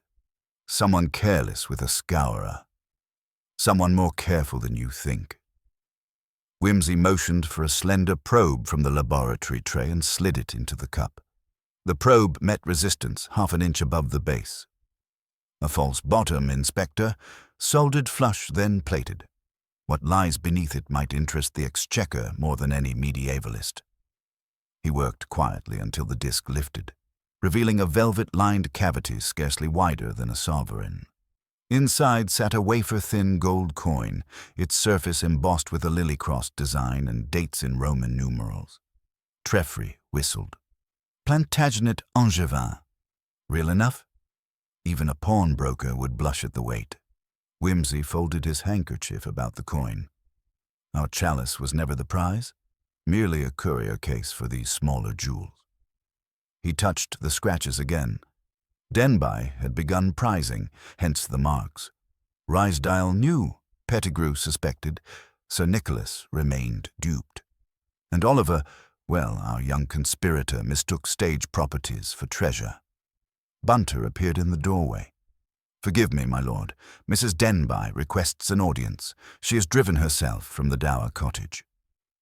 Priscilla entered with the pallor of one visiting a sickbed. She held a packet of letters and a diary wrapped in faded ribbon. These were hidden beneath a floorboard. Uncle wrote of fears that a second transaction shadowed the choir stall sale. He suspected a private collector had infiltrated the benefactor's trustees. The diary includes shipping schedules and ciphered initials. She passed it to Whimsy. "If Uncle died for trying to expose them, I want the truth entire." Whimsy thumbed pages of cramped, clerkly hand. Dates marched side by side with tide tables, and beside each entry were initials. DVR, TP, NW, then small circles or crosses. He pointed. DVR for Dirk van Rysdale, certainly. NWR Nick Wainfleet. But TP, Pettigrew's baptismal name, is Thomas. He traced a line 2 nights old. Circle means yet to deliver. Cross means delivered. Last night bears both circle and cross, meaning the consignment reached Rysdale's hands at the key. That coin is evidence of earlier consignments, Inspector. We no longer have local burglary. We have systematic export of national relics. Treffry's eyes narrowed. Smuggling under cover of restoration funds. We'll need customs and Scotland Yard. And ecclesiastical lawyers, Whimsy added. Meanwhile, observe. Each delivery coincides with a blackout or public distraction, the fete, a harvest dance, even an armistice service. Pettigrew, as incumbent on each occasion, could ensure candlelight or electric failures at just the right hour. Yet he claims moral crusade. Treffry muttered, sermons on Sundays, side doors on weekdays. Pettigrew was roused from the vicarage without fuss. Indeed, he seemed half expectant, collar askew as though conscience had strangled sleep. In the refectory, among ghosting tapers and ruinous shadows, Whimsy laid the diary before him. You made Denby your confessor, Whimsy said pleasantly. Now repay him in kind. What became of the earlier consignments? Where are the rest of the coins, or artifacts? Pettigrew's fingers tightened round his prayer book. I cannot tell you. Cannot, Whimsy echoed, or dare not. Coin of this value equates to felony. Denial only extends your penitential novena. The cleric's shoulders sagged.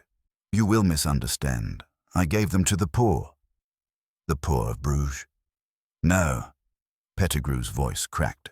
To the roof fund, yes, but I never kept a farthing. I believed Sir Nicholas's folly would ruin our parish. Rysdale paid cash for objects no parishioner remembered or valued. Small reliquaries, pilgrim badges, even broken rood fragments.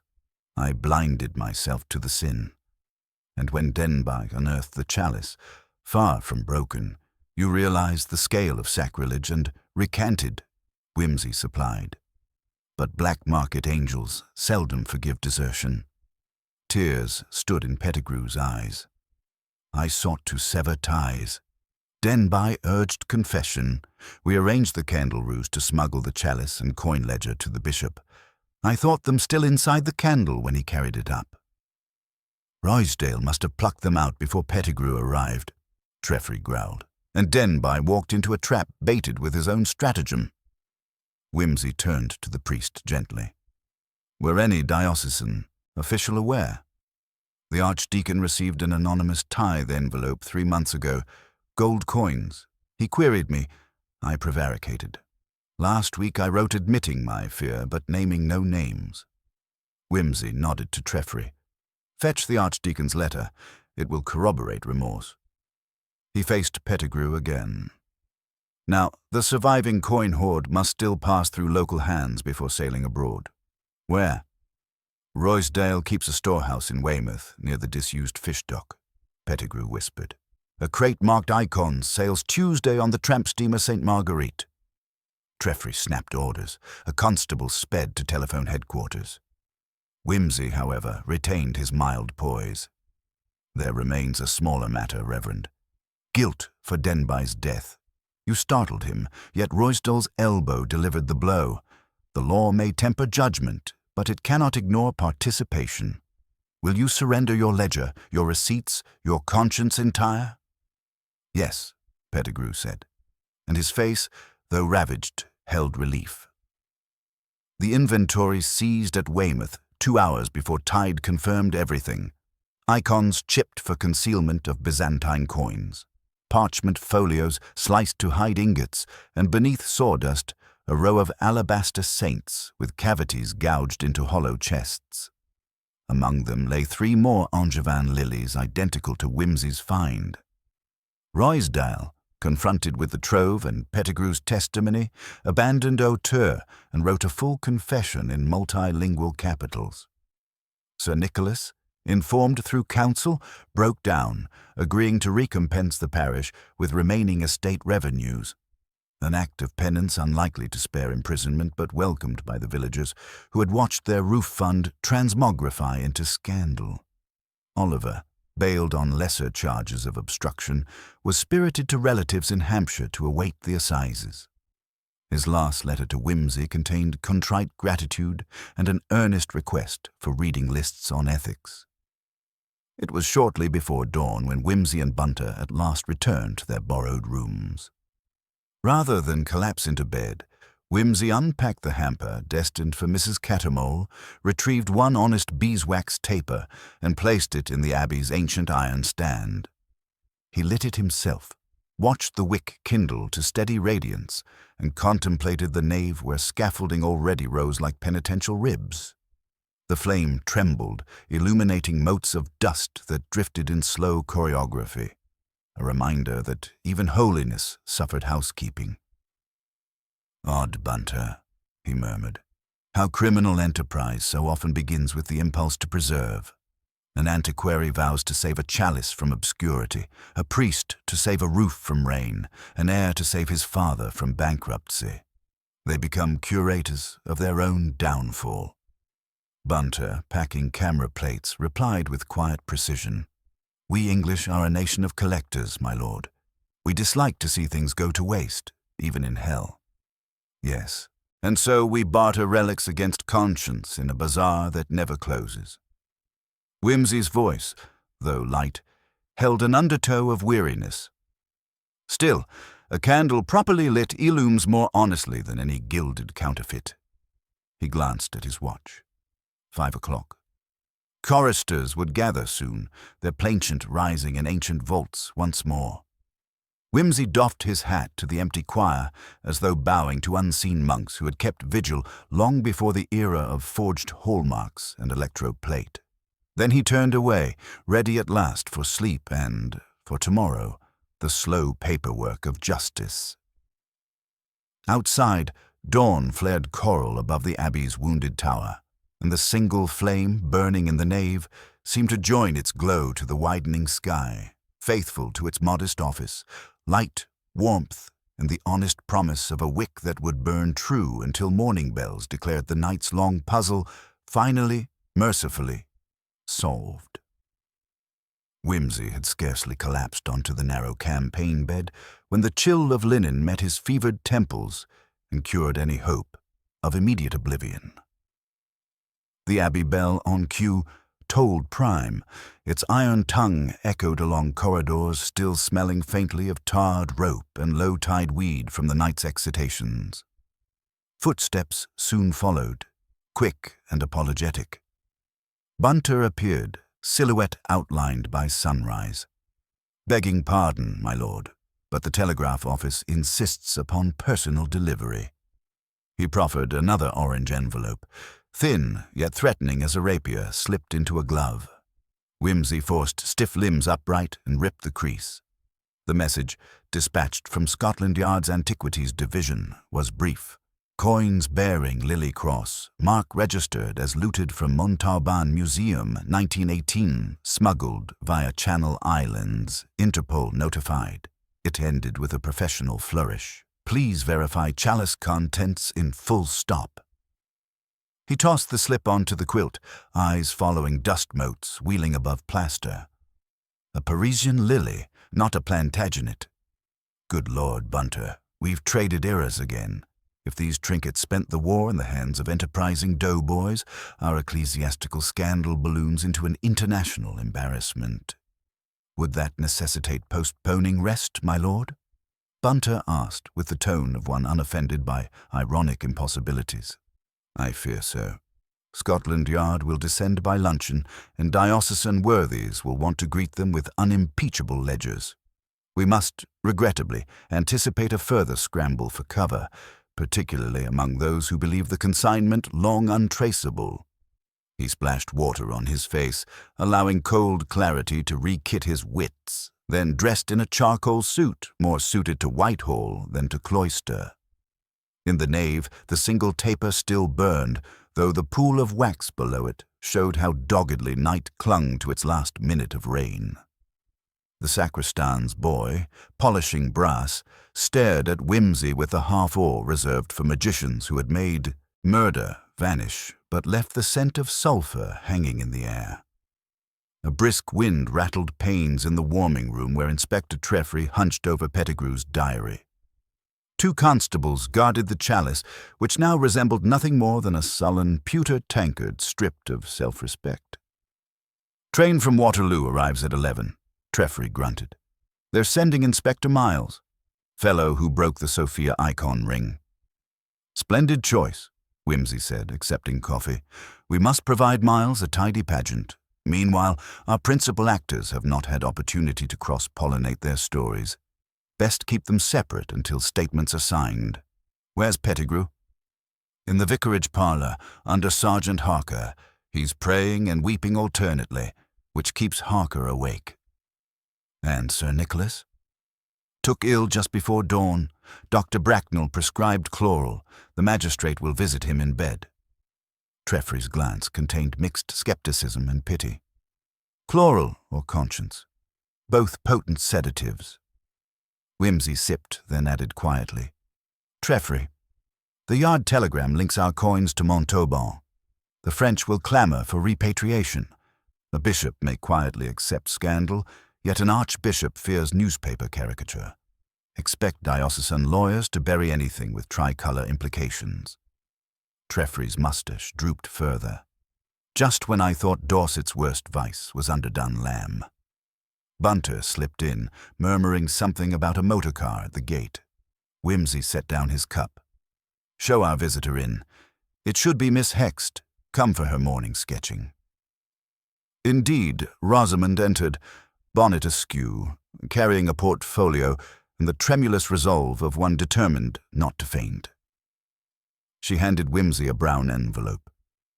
"I finished the silhouette you asked for, but there's more. Last night, searching my sketch bag, I found this among my charcoal stubs." Inside lay a rectangle of black silk, 1/4 inch wide, stiffened by dried wax. "I must have brushed against the candle when Mr. Denby fell. There was a thread hanging. It caught my sleeve." Whimsy's fingers explored the strip. "Not wick, too finely woven. Do you recall if any wax clung to Pettigrew's cassock hem?" She shook her head. The hem was muddy but unmarked. "Then our thread belongs to neither Denby nor Pettigrew. Perhaps Rysdale wrapped the coin roll in protective ribbon inside the chalice. A shred remained when he snatched it out. Good work, Miss Hext. Scotland Yard will applaud your draftsmanship. Have you considered studying forensic illustration? There's a scholarship at the Slade." Colour touched her cheeks. "You sound like Uncle Horace, always urging me toward practicality." "He must have possessed admirable taste," Whimsy said gently, then turned to Treffry. "Let us visit the vicarage. I wish to pose a doctrinal puzzle to our penitent." Pettigrew greeted them glassy-eyed, rosary wound tight around his fingers. Whimsy placed the silk strip on the table. "Does this look familiar?" The priest flinched. "It bound the coin ledger. Rysdale kept it in his waistcoat. I thought it a relic tie." "A relic indeed, of wartime plunder. The coins originated in Montauban, looted during occupation. Which raises a question, Reverend. At what point did you realize sacred heirlooms were secular loot?" "Not until Denby showed me photographs 2 weeks ago. By then I felt trapped. Rysdale threatened exposure of my earlier complicity if I withdrew." Treffry recorded the admission. Whimsy leaned in. "Scotland Yard arrives soon. Assist them thoroughly, and they may petition for leniency. But they will demand the names of every intermediary. Dock worker, carter, even the customs officer who waved crates through." Pettigrew's shoulders sagged further. "The officer is Mr. Harold Bycott, Port of Weymouth. He accepted charity for a war widows, or so he let me believe." Treffry's pencil raced. Whimsy rose. "Confession, Reverend, is only half cure. Restitution is the sterner half. Have courage for both." As they stepped into sunlight, The Abbey's tower clock showed 11:15. A plume of coal smoke on the horizon announced the branch line train. Whimsy quickened pace, reaching the platform just as Inspector Miles, a tall, spare man with pince nez that managed to look predatory, descended. Introductions were crisp. Whimsy offered a précis, while porters wrestled with a battered trunk bearing stenciled initials SYAD. Miles tapped it. "Sample Yard Antiquities Division," he explained. "Tools and reference casts. I dislike surprises." Back at the treasury room, he delved into the chalice and coins with jeweler's loupe, muttering Latinate verdicts. At length, electroplate disguised to match 14th century metal composition. The lilies, however, genuine, traced serial marks confirm Montauban, French liaison officer en route. He folded a handkerchief with surgeon's precision. "Your local priest's statement is vital, Lord Peter, but smuggling ring clearly wider than this parish. We must visit Weymouth immediately, seize Bycote, and compare his ledger with Pettigrew's codes." Treffry arranged transport. Whimsy volunteered the Daimler. Bunter emerged with picnic hamper, an army at war with illegality marching on stomachs.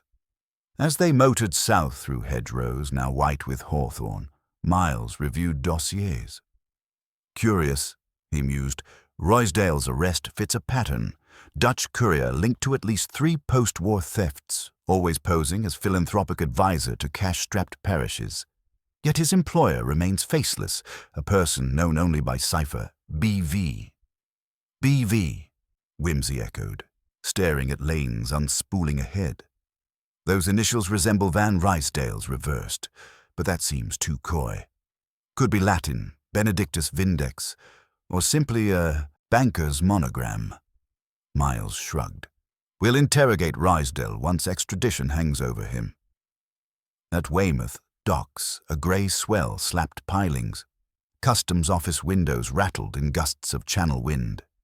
Bycote, a florid man with cuffs too bright for his salary, met them with oily courtesy that congealed when warrants appeared. His ledger, produced under protest, listed crates of ecclesiastical fittings exported to Ostend, Antwerp, and once, suspiciously, to Reykjavik, miles beyond Catholic Market. Miles compared dates. Every shipment matched Pettigrew's diary. Bycote blustered until Whimsy pointed out that falsifying customs declarations during wartime occupation carried treasonous overtones. The man subsided, hands fluttering. He confessed to payments wired from Brussels under the signature BV, but insisted he never knew contents. While Miles oversaw Bycote's arrest, Whimsy wandered the pier, gaze on freighters at anchor. One, the Sainte Marguerite, loomed black against gull-swept sky, crew bustling with unusual alacrity for a vessel supposedly delayed by quarantine. A shore foreman verified that holds were emptying ballast, preparing for swift departure. Whimsy's pulse tightened. He signaled Treffry. "Our steamer intends to flee before yard detectives secure judicial seizure." They boarded, accompanied by harbor police. The captain, a wiry Breton named Le Goff, protested ignorance. Still, in number 2 hold crates labeled farm machinery parts sat ready. When prized open, they revealed straw-packed recesses smelling of incense and verdigris. Empty, save for impressions where statuettes had lain hours earlier. A canvas scrap bore a violet stamp. Société Bénédictine de Vézelay. Whimsy pocketed it. "The goods gone, but not by gangplank," he murmured. "Someone lighted them off at dawn." A whistle from the deck announced discovery of a rope ladder freshly wet. Harbor Patrol launched a launch. Within the bay, a small power boat bobbed near the breakwater, tarpaulin hastily flung over cargo. 2 men surrendered without chase, one of Le Goff's mates and a civilian courier whose passport named him Blaise Verhaeren. Initials BV. Miles's eyes glinted behind the pince-nez. The employer travels in person when stakes rise. Infernal arrogance. Crates uncovered from the powerboat contained alabaster fragments, gilt pyxes, and the missing Montauban lilies. Verhaeren maintained glacial silence until shackles snapped. Then he broke into rapid Flemish, cursing Ruysdael's incompetence and the English amateur who had derailed an enterprise 5 years in the making. Dusk painted the harbour gold as they sealed the last evidence crate. Miles shook Whimsy's hand. "Splendid assistance, my lord. International cooperation rarely begins with syllabub and ends with channel chases, but I shall recommend your method to the Commissioner." "Recommend the syllabub at least," Whimsy returned, with a tired grin. "The chase, I believe, is best left to youth. My knees resent breakwaters." They drove back through lanes now silent, only hedgehogs venturing to greet headlamps. At the Abbey, chorister's practice drifted like balm through cloister arches. Whimsy entered the nave to extinguish his vigil candle. It had guttered at last, pool of wax cold and opalescent. He touched the wick, smearing soot on forefinger, and felt no triumph, only a cautious relief that the flame had done its duty without burning the house down. Bunter awaited in the passage with fresh clothes, noting streak of soot upon his lordship's skin. Whimsy pocketed the spent taper. "Souvenir," he said, voice low. "Let us conclude statements, Bunter, and then, God willing, lose ourselves in Scotland, where relics are confined to tartans and whiskey labels." "Very good, my lord," Bunter replied. "Shall I reserve a sleeper?"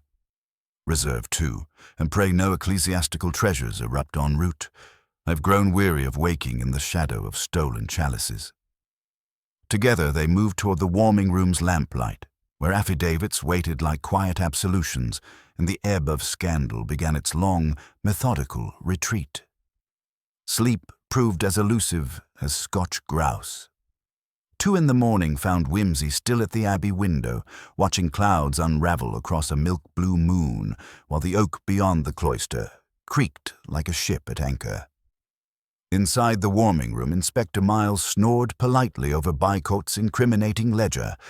Bunter, with the mercy of a good valet, had set a silent kettle on the spirit lamp. Whimsy's thoughts, however, brewed stronger than any stimulant water could coax from leaves. Somewhere in the day's keening pursuit, between Pettigrew's tear-slick confession and Verhaeren's glacial disdain, an unvoiced integer refused to settle into the equation. The Montauban lilies were accounted for, the chalice yielded its false heart, customs ledgers spoke, yet the arithmetic of guilt still showed a decimal adrift. He turned Denby's diary over and over in his hands, letting the pages fan dusk's air. Near the back a faint indentation emerged. No ink, merely pressure left by some quickly removed note. He slipped a sheet of cold paper beneath, rubbed lightly with a pencil. Up came block letters. "Give key only when clock strikes 10, R." R for Rosedale, perhaps, but Denby had already introduced Pettigrew to the plan. Why a separate key delivery, and 10 of what clock? The Abbey's bell tolled hours, but Denby perished well before 10. A different clock, then, one that had not yet chimed on the timeline they believed complete. He fetched Bunter, who materialized as soundlessly as smoke. "My lord." "Bunter, let us inspect Sir Nicholas's private study. The magistrate permitted searches, and I fancy a domestic timepiece may explain a dying man's last arrangements." They armed themselves with torches and soft-soled slippers. The baronet's wing lay silent, the scent of laudanum leaking into whole air. Bracknell's sleeping draught had done dutiful work. A constable outside the door nodded drowsily. Whimsy slipped past. Within the study, moonlight silvered rows of calf-bound folios. Bunter trained his torch on the mantel. There stood a curious clock, oak casing, brass dial, but no hands. Instead, beneath the glass, a narrow slit showed a slowly rotating cylinder inscribed with Roman numerals, a shepherd clock popular among 18th-century travelers. Whimsy pressed the case. It opened, revealing a cavity behind the drum and a tiny, spring-loaded aperture clearly intended for a key. Empty. He whistled soundlessly. Denby's iron key belongs here, but the cylinder's rotation suggests the mechanism still runs. What would unlock at 10? Bunter, mark the drum. 8 is presently central. The cylinder turns at 1 numeral per hour. We have thus 2 hours until X aligns with the slit. He excused the constable, posted Bunter instead, and returned to Miles. The yard man woke at the first floor board, eyes hawk-like behind misted pince-nez. Whimsy outlined the shepherd clock. Miles pursed lips. If Roysdale expected the key at 10, the hidden cache might still lie behind that aperture. Denby's fall prevented delivery. Sir Nicholas, drugged though he claims, may intend to extract contents when the hour arrives. Whimsy's brows lifted. Unwitting or not, he sleeps in the same house as a ticking confession. They posted 2 more constables and dimmed lamps to let the hour wash in unalarmed. Whimsy paced. Miles reread Roysdale's interrogation transcript. 10 minutes before the stroke, movement fluttered at the study corridor. Lady Wainfleet, shawl tight, eyes alight with the crystal clarity of sleepless guilt. She started at Whimsy's silhouette. I heard whispering. Nicholas cannot rest. I feared. Whimsy's voice softened. Fear little, Lady Wainfleet, unless truth itself terrifies. He guided her to a chair. Bunter eased brandy to her shaking hands. The clock's drum crept, a single chime tinged from the Abbey Tower. Inside the study, a sharper click sounded, metal withdrawing against spring. Whimsy swung the door wide. Sir Nicholas, dressing gown awry, stood on tiptoe at the mantel shelf, one hand groping inside the opened clock, the other clutching the shepherd drum, evidently slid clear of its spindle. At sight of uniformed constables, he froze, the spell of narcotics shattered by raw astonishment. Miles stepped forward. Sir Nicholas Wainfleet, I must ask what you remove from that timepiece. The baronet withdrew his hand. In the palm lay a parchment envelope sealed with violet wax, the same color stamp as the Vézelay canvas. His voice, when it arrived, carried weary amazement. I swear I knew nothing of this until tonight. A note came under my door. For the sake of all, retrieve. What remains when the bell of 10 rings? I thought it a jest, then a threat. I could not sleep. Whimsy accepted the envelope, examined the seal, a bearded saint's head circled by the motto, Pax et Commercium. He slit it. A single sheet fell out, wrapped around 2 more Lily Cross coins and a small photograph. The image, sepia and grainy, portrayed a troop lorry outside Montauban Museum, a British lieutenant posing with crate. Another officer, face shadowed, bore a striking resemblance to Sir Nicholas in youth. Same arched brow, same impatient jaw. Shock hardened Whimsy's pupils. Sir Nicholas flinched as though slapped. Miles's tone acquired surgical antipathy. You served in the Supply Corps, Baronet? Briefly, after convalescence. 1918, he said. Those months are a blur. I never visited Montauban. Whimsy placed the photograph in his hand. The baronet's denial wilted. Good God. I had forgotten this entirely. We evacuated art treasures from shell fire, orders from GHQ. Some crates vanished en route. I supposed Boche raids. The face beside me is Captain Peregrine Blythe. Then my aide-de-camp. He died at Amiens. And a crate of lilies slipped quietly into the market. Whimsy supplied. The conspiracy began not with Flemish dealers, but with a chance wartime larceny executed under camouflage of heroism. Sir Nicholas dropped into a chair. If I once profited, it was ignorance. Blythe organized shipping, yet guilt, even forgotten, drew me like gravity to any later scheme to liquidate church property. His wife reached for his hand, but he turned away, face shrinking into years he had tried to bury beneath relics and committees. Miles regarded the coins coolly. Evidence complicates matters. French prosecutors may prefer extradition for theft. You might plead amnesia, but sales of further loot suggest re-engagement. Sir Nicholas's reply was a whisper. Denby discovered these tokens in my desk fortnight ago. He realized I had once, perhaps unwittingly, handled stolen treasures. He threatened exposure unless I cancelled the benefactor sale.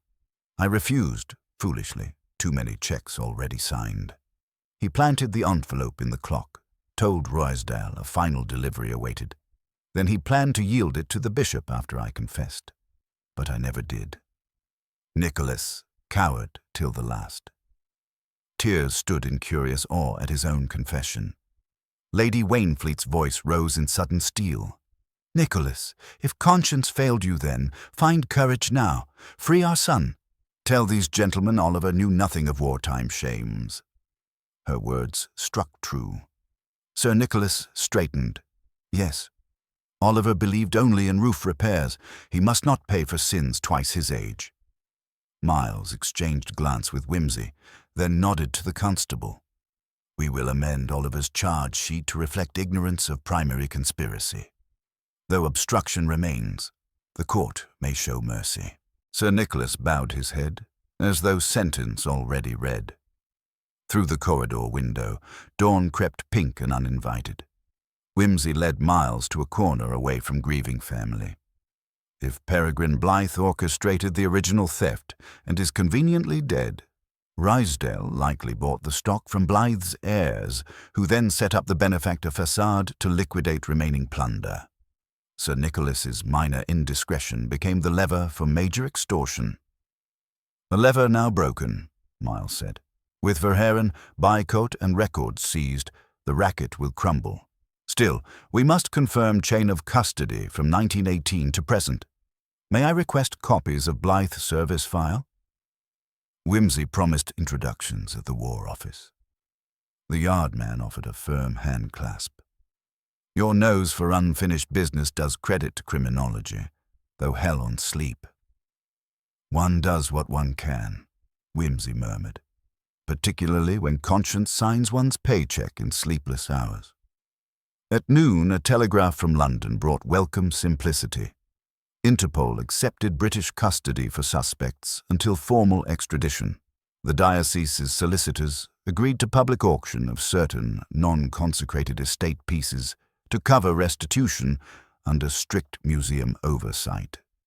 Pettigrew, shattered but cooperative, would testify for Crown and Church. Sir Nicholas, escorted to London under medical supervision, began dictating a memoir to Bunter's shorthand, part confession, part spiritual treatise, requesting that proceeds assist war memorial maintenance in Montauban. With procedural currents finally running in predictable channels, Whimsy secured the sleeper to Inverness. As he and Bunter stood on the platform beneath soot-jutting canopy, Rosamond Hext hurried up, portfolio under arm. Lord Peter, Inspector Miles, asked me to forward these. She presented a padded folder.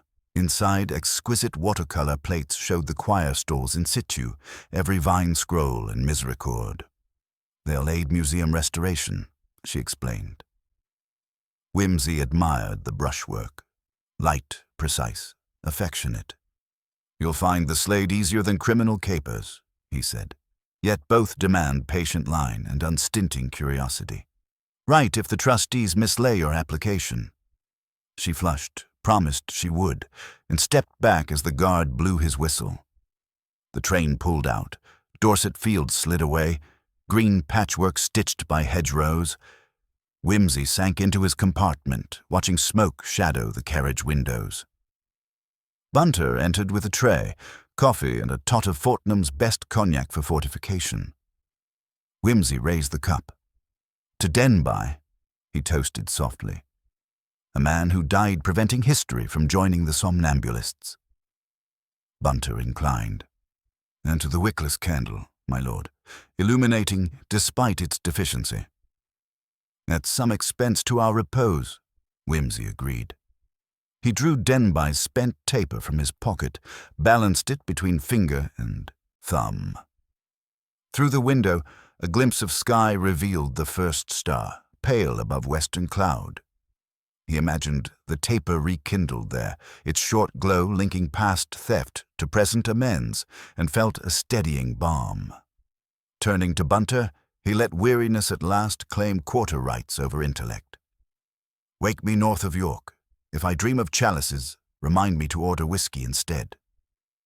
Bunter dimmed the lamp, settled opposite with his own notebook, and the rails drummed a lullabied counterpoint, a reminder that stories, like trains, require motion and destination, but also intervals of darkened carriage where the traveler, having mapped each switch and signal, may close his eyes and trust the line to bear him forward.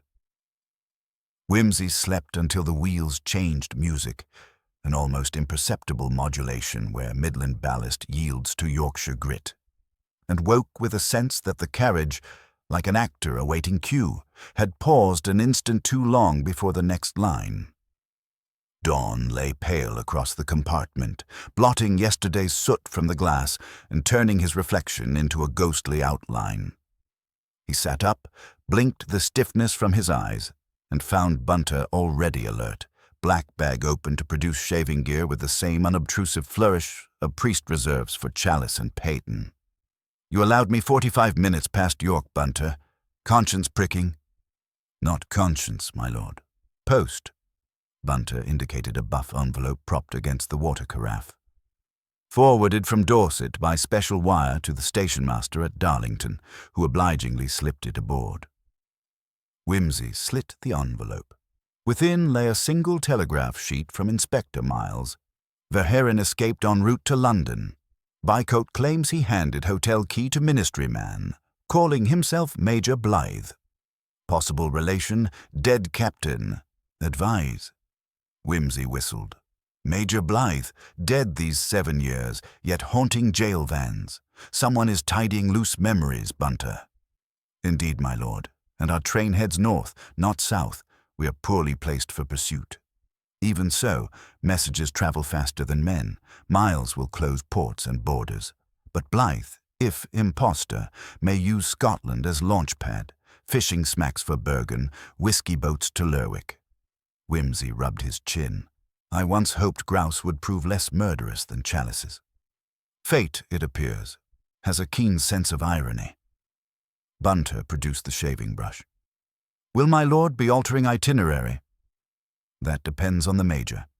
If he means to spirit Verhaeren out, he'll require cover. Remote estate, sympathetic landlord. Does any such person still owe the Blythe name favours in these parts?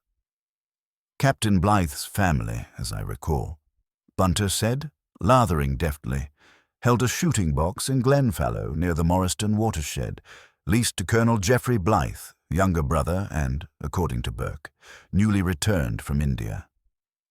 Glenfallow, 30 miles west of our lighting at Inverness, convenient for clandestine landings on Loch Ness by night. Whimsy dabbed foam from his ear. Let us not telegraph. Telegraphs leak.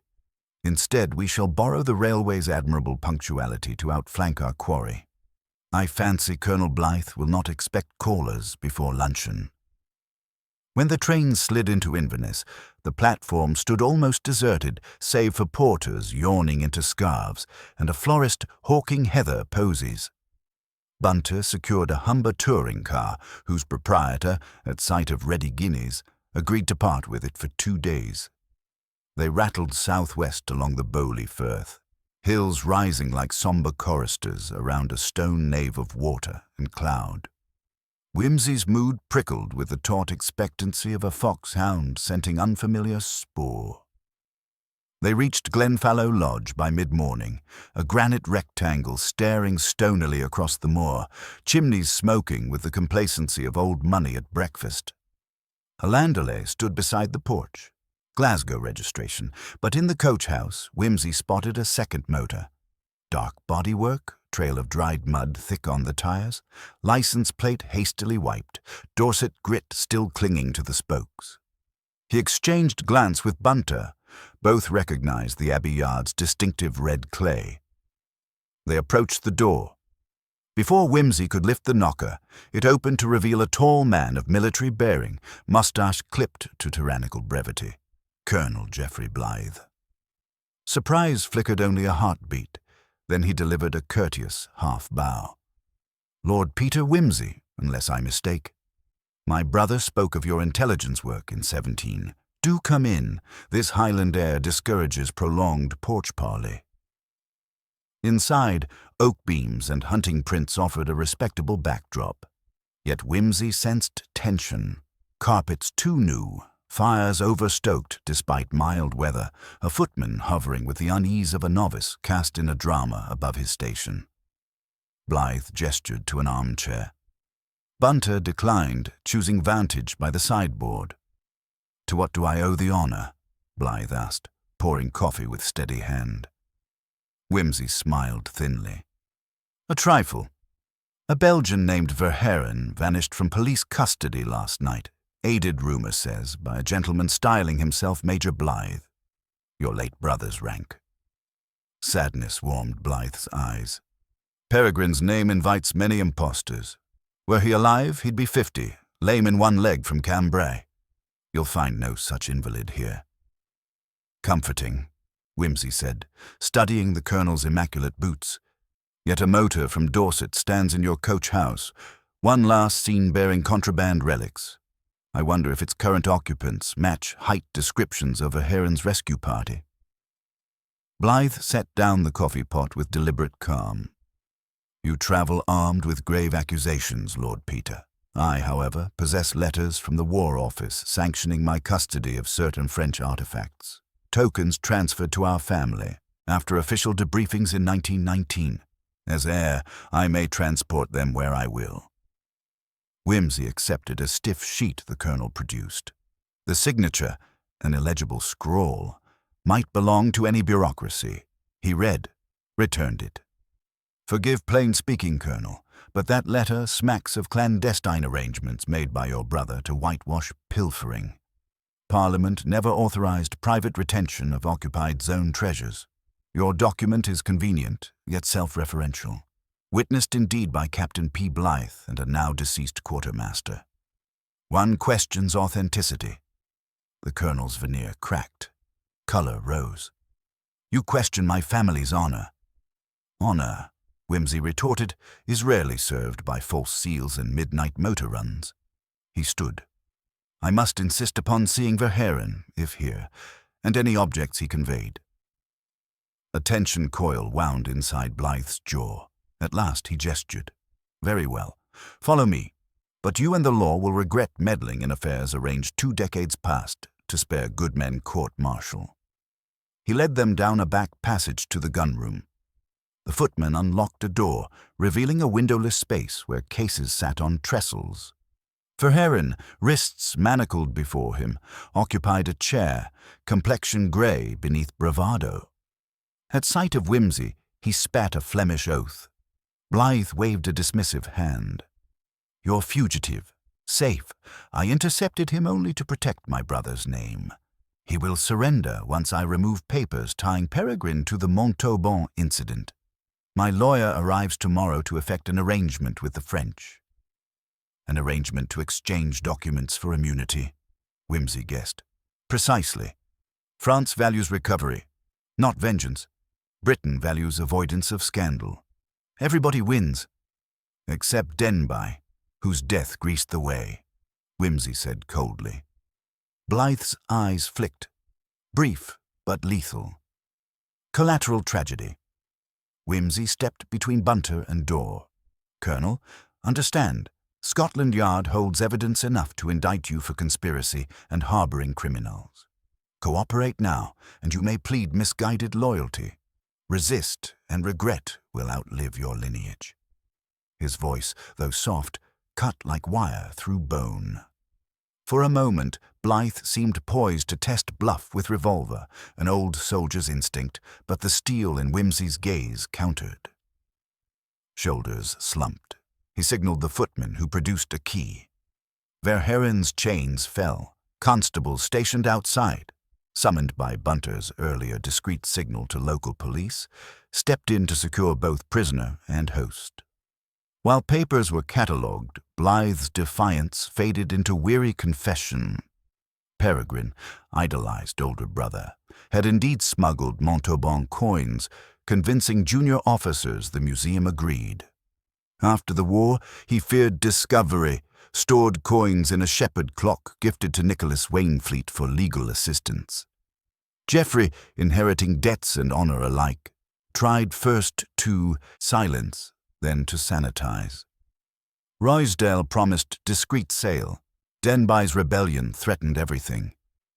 "I never ordered murder," Blythe muttered, hands trembling, but I closed my eyes to men who said accidents happen. Whimsy left statements to police, walked outside where Heather lifted purple faces to thin sunlight. Responsibility weighed, yet relief stirred. An ancient wrong finally drawn into daylight. He found Bunter inspecting the Dorset motor, now emptied of its crates. "A pity, my lord," Bunter mused, "that so many miles of journey end in a gun-room's gloom." "Necessary all the same," Whimsy replied. "Ghosts obey geography less than conscience. We had to follow to Glenfallow to lay them." Traffic arrived.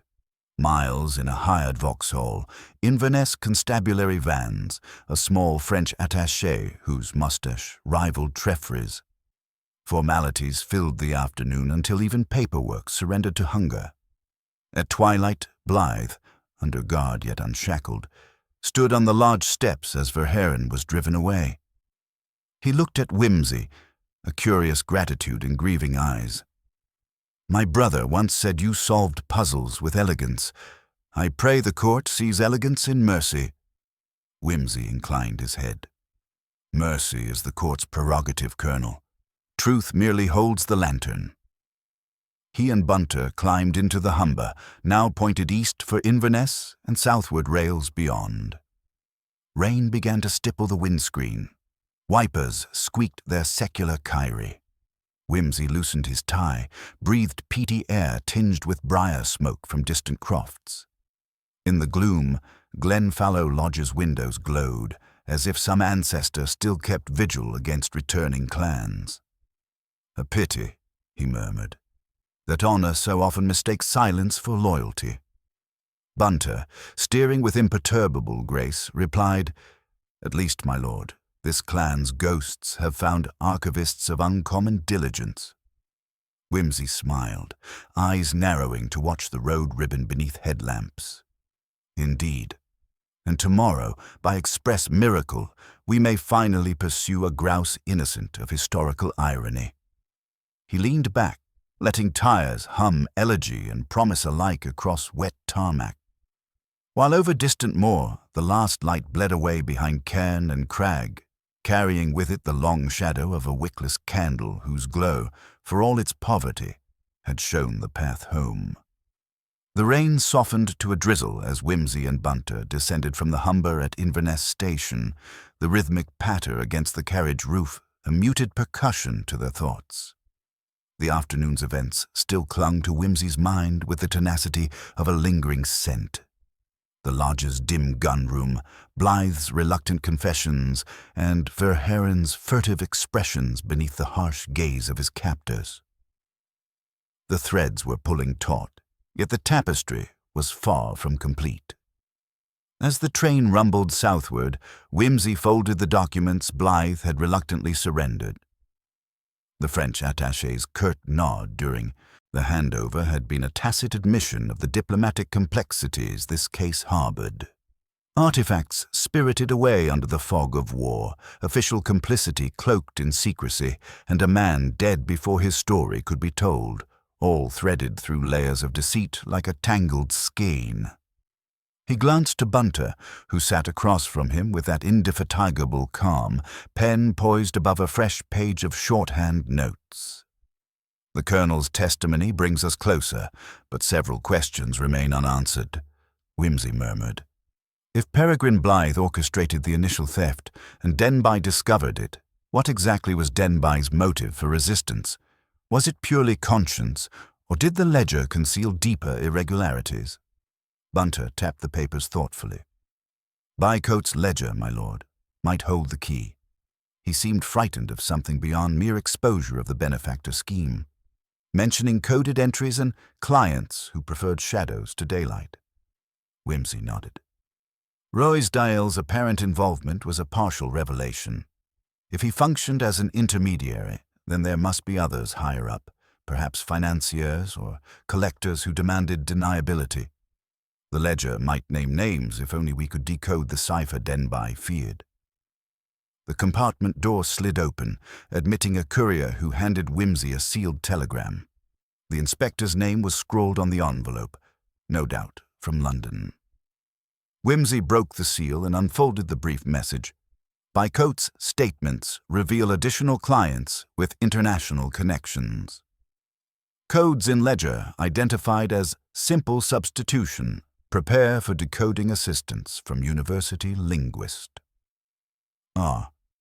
A faint smile tugged at Whimsy's lips. The game deepened, and the players spread wider. Miles is as relentless as ever, he said, folding the telegram. Bunter, I believe we must prepare for a return to London. The linguist's help may unravel this cipher, but time will be a thief if we linger. Bunter had already reached for the appointment book. Arranging meetings in Bloomsbury and the Foreign Office while we travel will optimize efficiency. May I suggest tonight's lodgings near King's Cross, where communications are brisk? Whimsy agreed. The train's steady rattle carried them through the encroaching dusk, past sleepy villages whose chimneys curled night's first smoke. The countryside blurred, yet the map of their progress etched itself clearly in Whimsy's mind. Not merely geography, but the shifting landscape of trust, suspicion, and half-lit truths. Upon arrival at King's Cross, they secured rooms at a modest hotel recommended by Miles's clerk. While Bunter coordinated their London itinerary, Whimsy retired briefly to review the ledger by lamplight. The coded entries presented a curious pattern, dates followed by strings of letters, occasionally punctuated by botanical references, the Montauban lilies among them. He noted the repetition of a particular phrase, the Raven's flight. The phrase appeared beside shipments marked dispatched and received, yet no explicit explanation accompanied it. He traced the letters carefully, fingers pausing on the ledger's margin where Denby had penned a faint annotation, an asterisk and the word key. The notion sparked in Whimsy's mind. Could the Raven's flight be a code for a courier service or a secret transport route used to smuggle artifacts beyond legal reach? The references to Flora might camouflage meeting points or dates.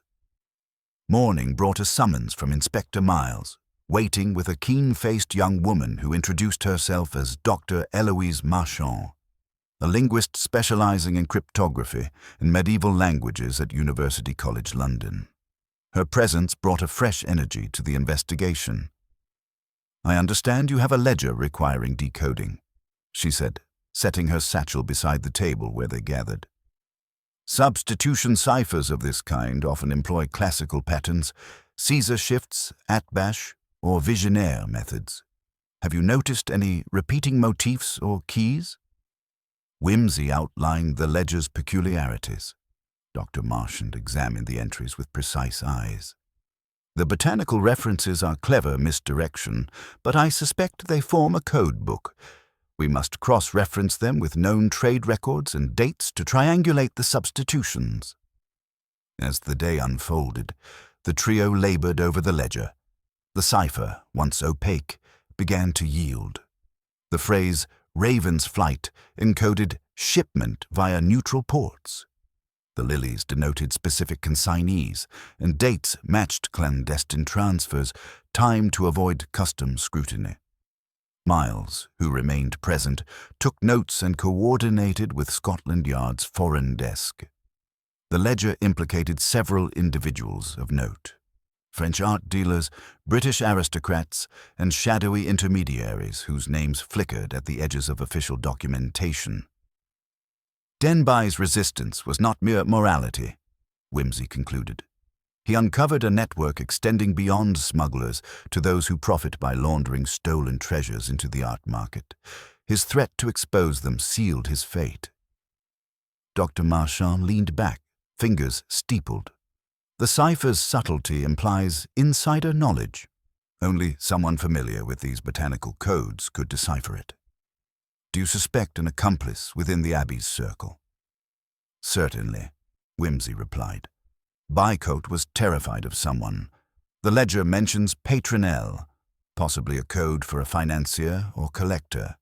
That name could be a lead to the puppet master.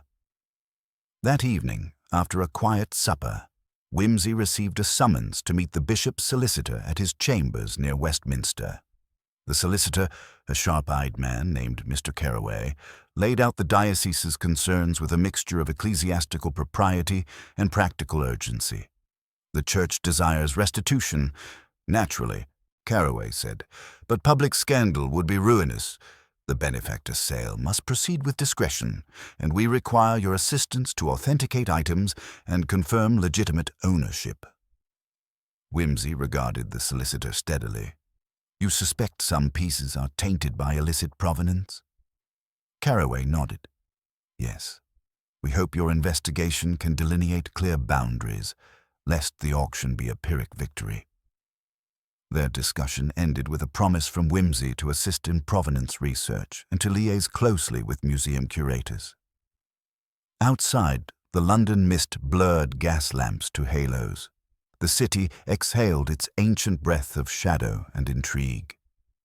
Back at the hotel, Bunter delivered a fresh telegram from Miles. Verhaaren's associates identified. Major Blythe under surveillance. Suspected courier network extends to Belfast and Southampton. Strike teams deployed. The implication was clear. The net was closing, but the quarry remained slippery. Whimsy sighed, tapping the telegram thoughtfully. Blythe's loyalties may fracture under pressure. Our task is to ensure the fractures expose the heart of the conspiracy.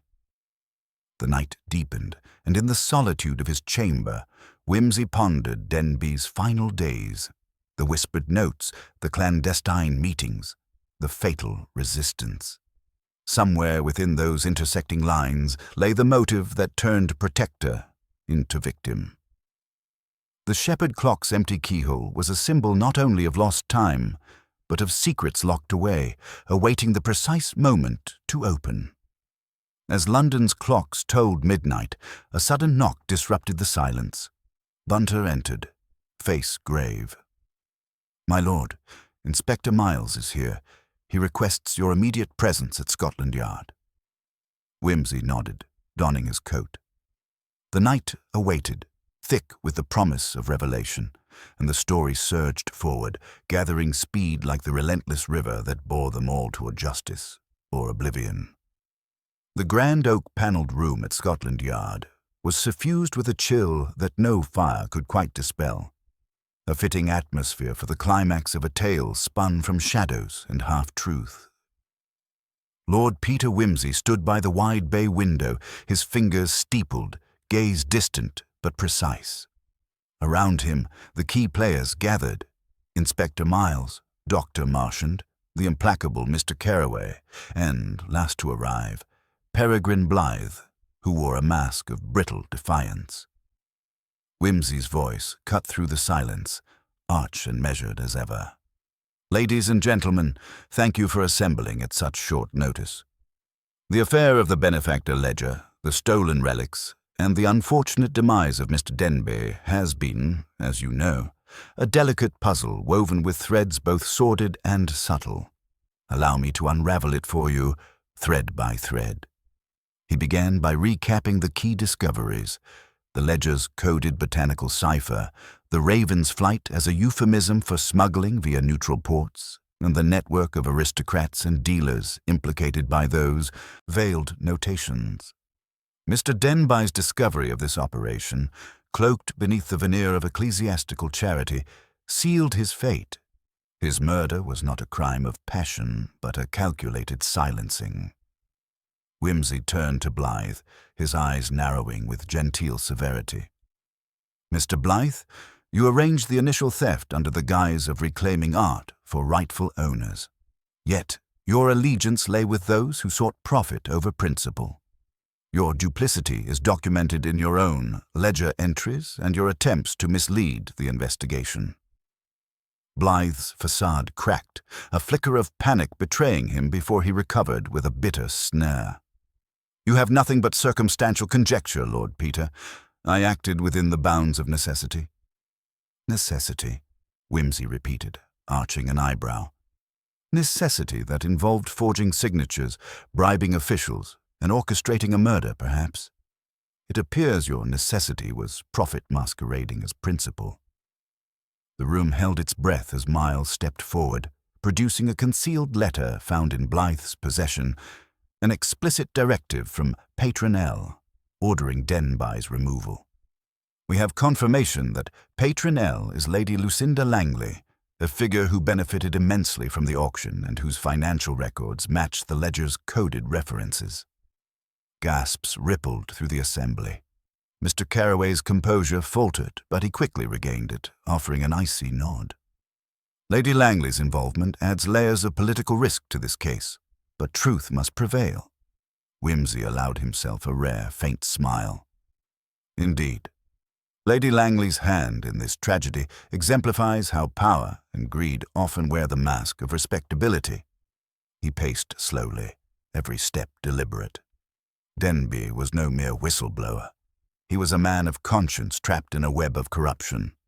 The empty socket of the Shepherd clock, a detail overlooked by all but the keenest eye, symbolized not just the missing key to that timepiece, but the missing piece in this intricate mechanism of crime. Whimsy paused, then gestured to Dr. Marchand. The deciphering of the ledger revealed not only names but the timeline of shipments and betrayals. The final piece was a discrepancy in the clock times noted during the auction day, an inconsistency that allowed the murderer to establish a false alibi.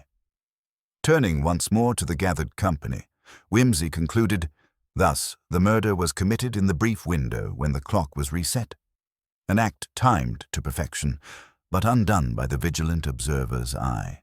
The candle without a wick in the lodge's study was no mere oversight, but a silent witness to the crime, its inexplicable absence a symbol of the darkness beneath polished surfaces. Blythe sagged into feet, his protestations reduced to whispers. Miles stepped forward to place the handcuffs with the solemnity of justice long awaited. As the crowd dispersed, Whimsy lingered by the window, watching London's fog swirl like the unresolved mysteries still tucked away in its shadows. Bunter approached quietly, lighting a cigar and offering the usual companionable silence. An elegant denouement, my lord, Bunter remarked. As always, your eye for the minute and your taste for the ironic never fail. Whimsy inhaled deeply, the cigar's smoke curling like a question mark.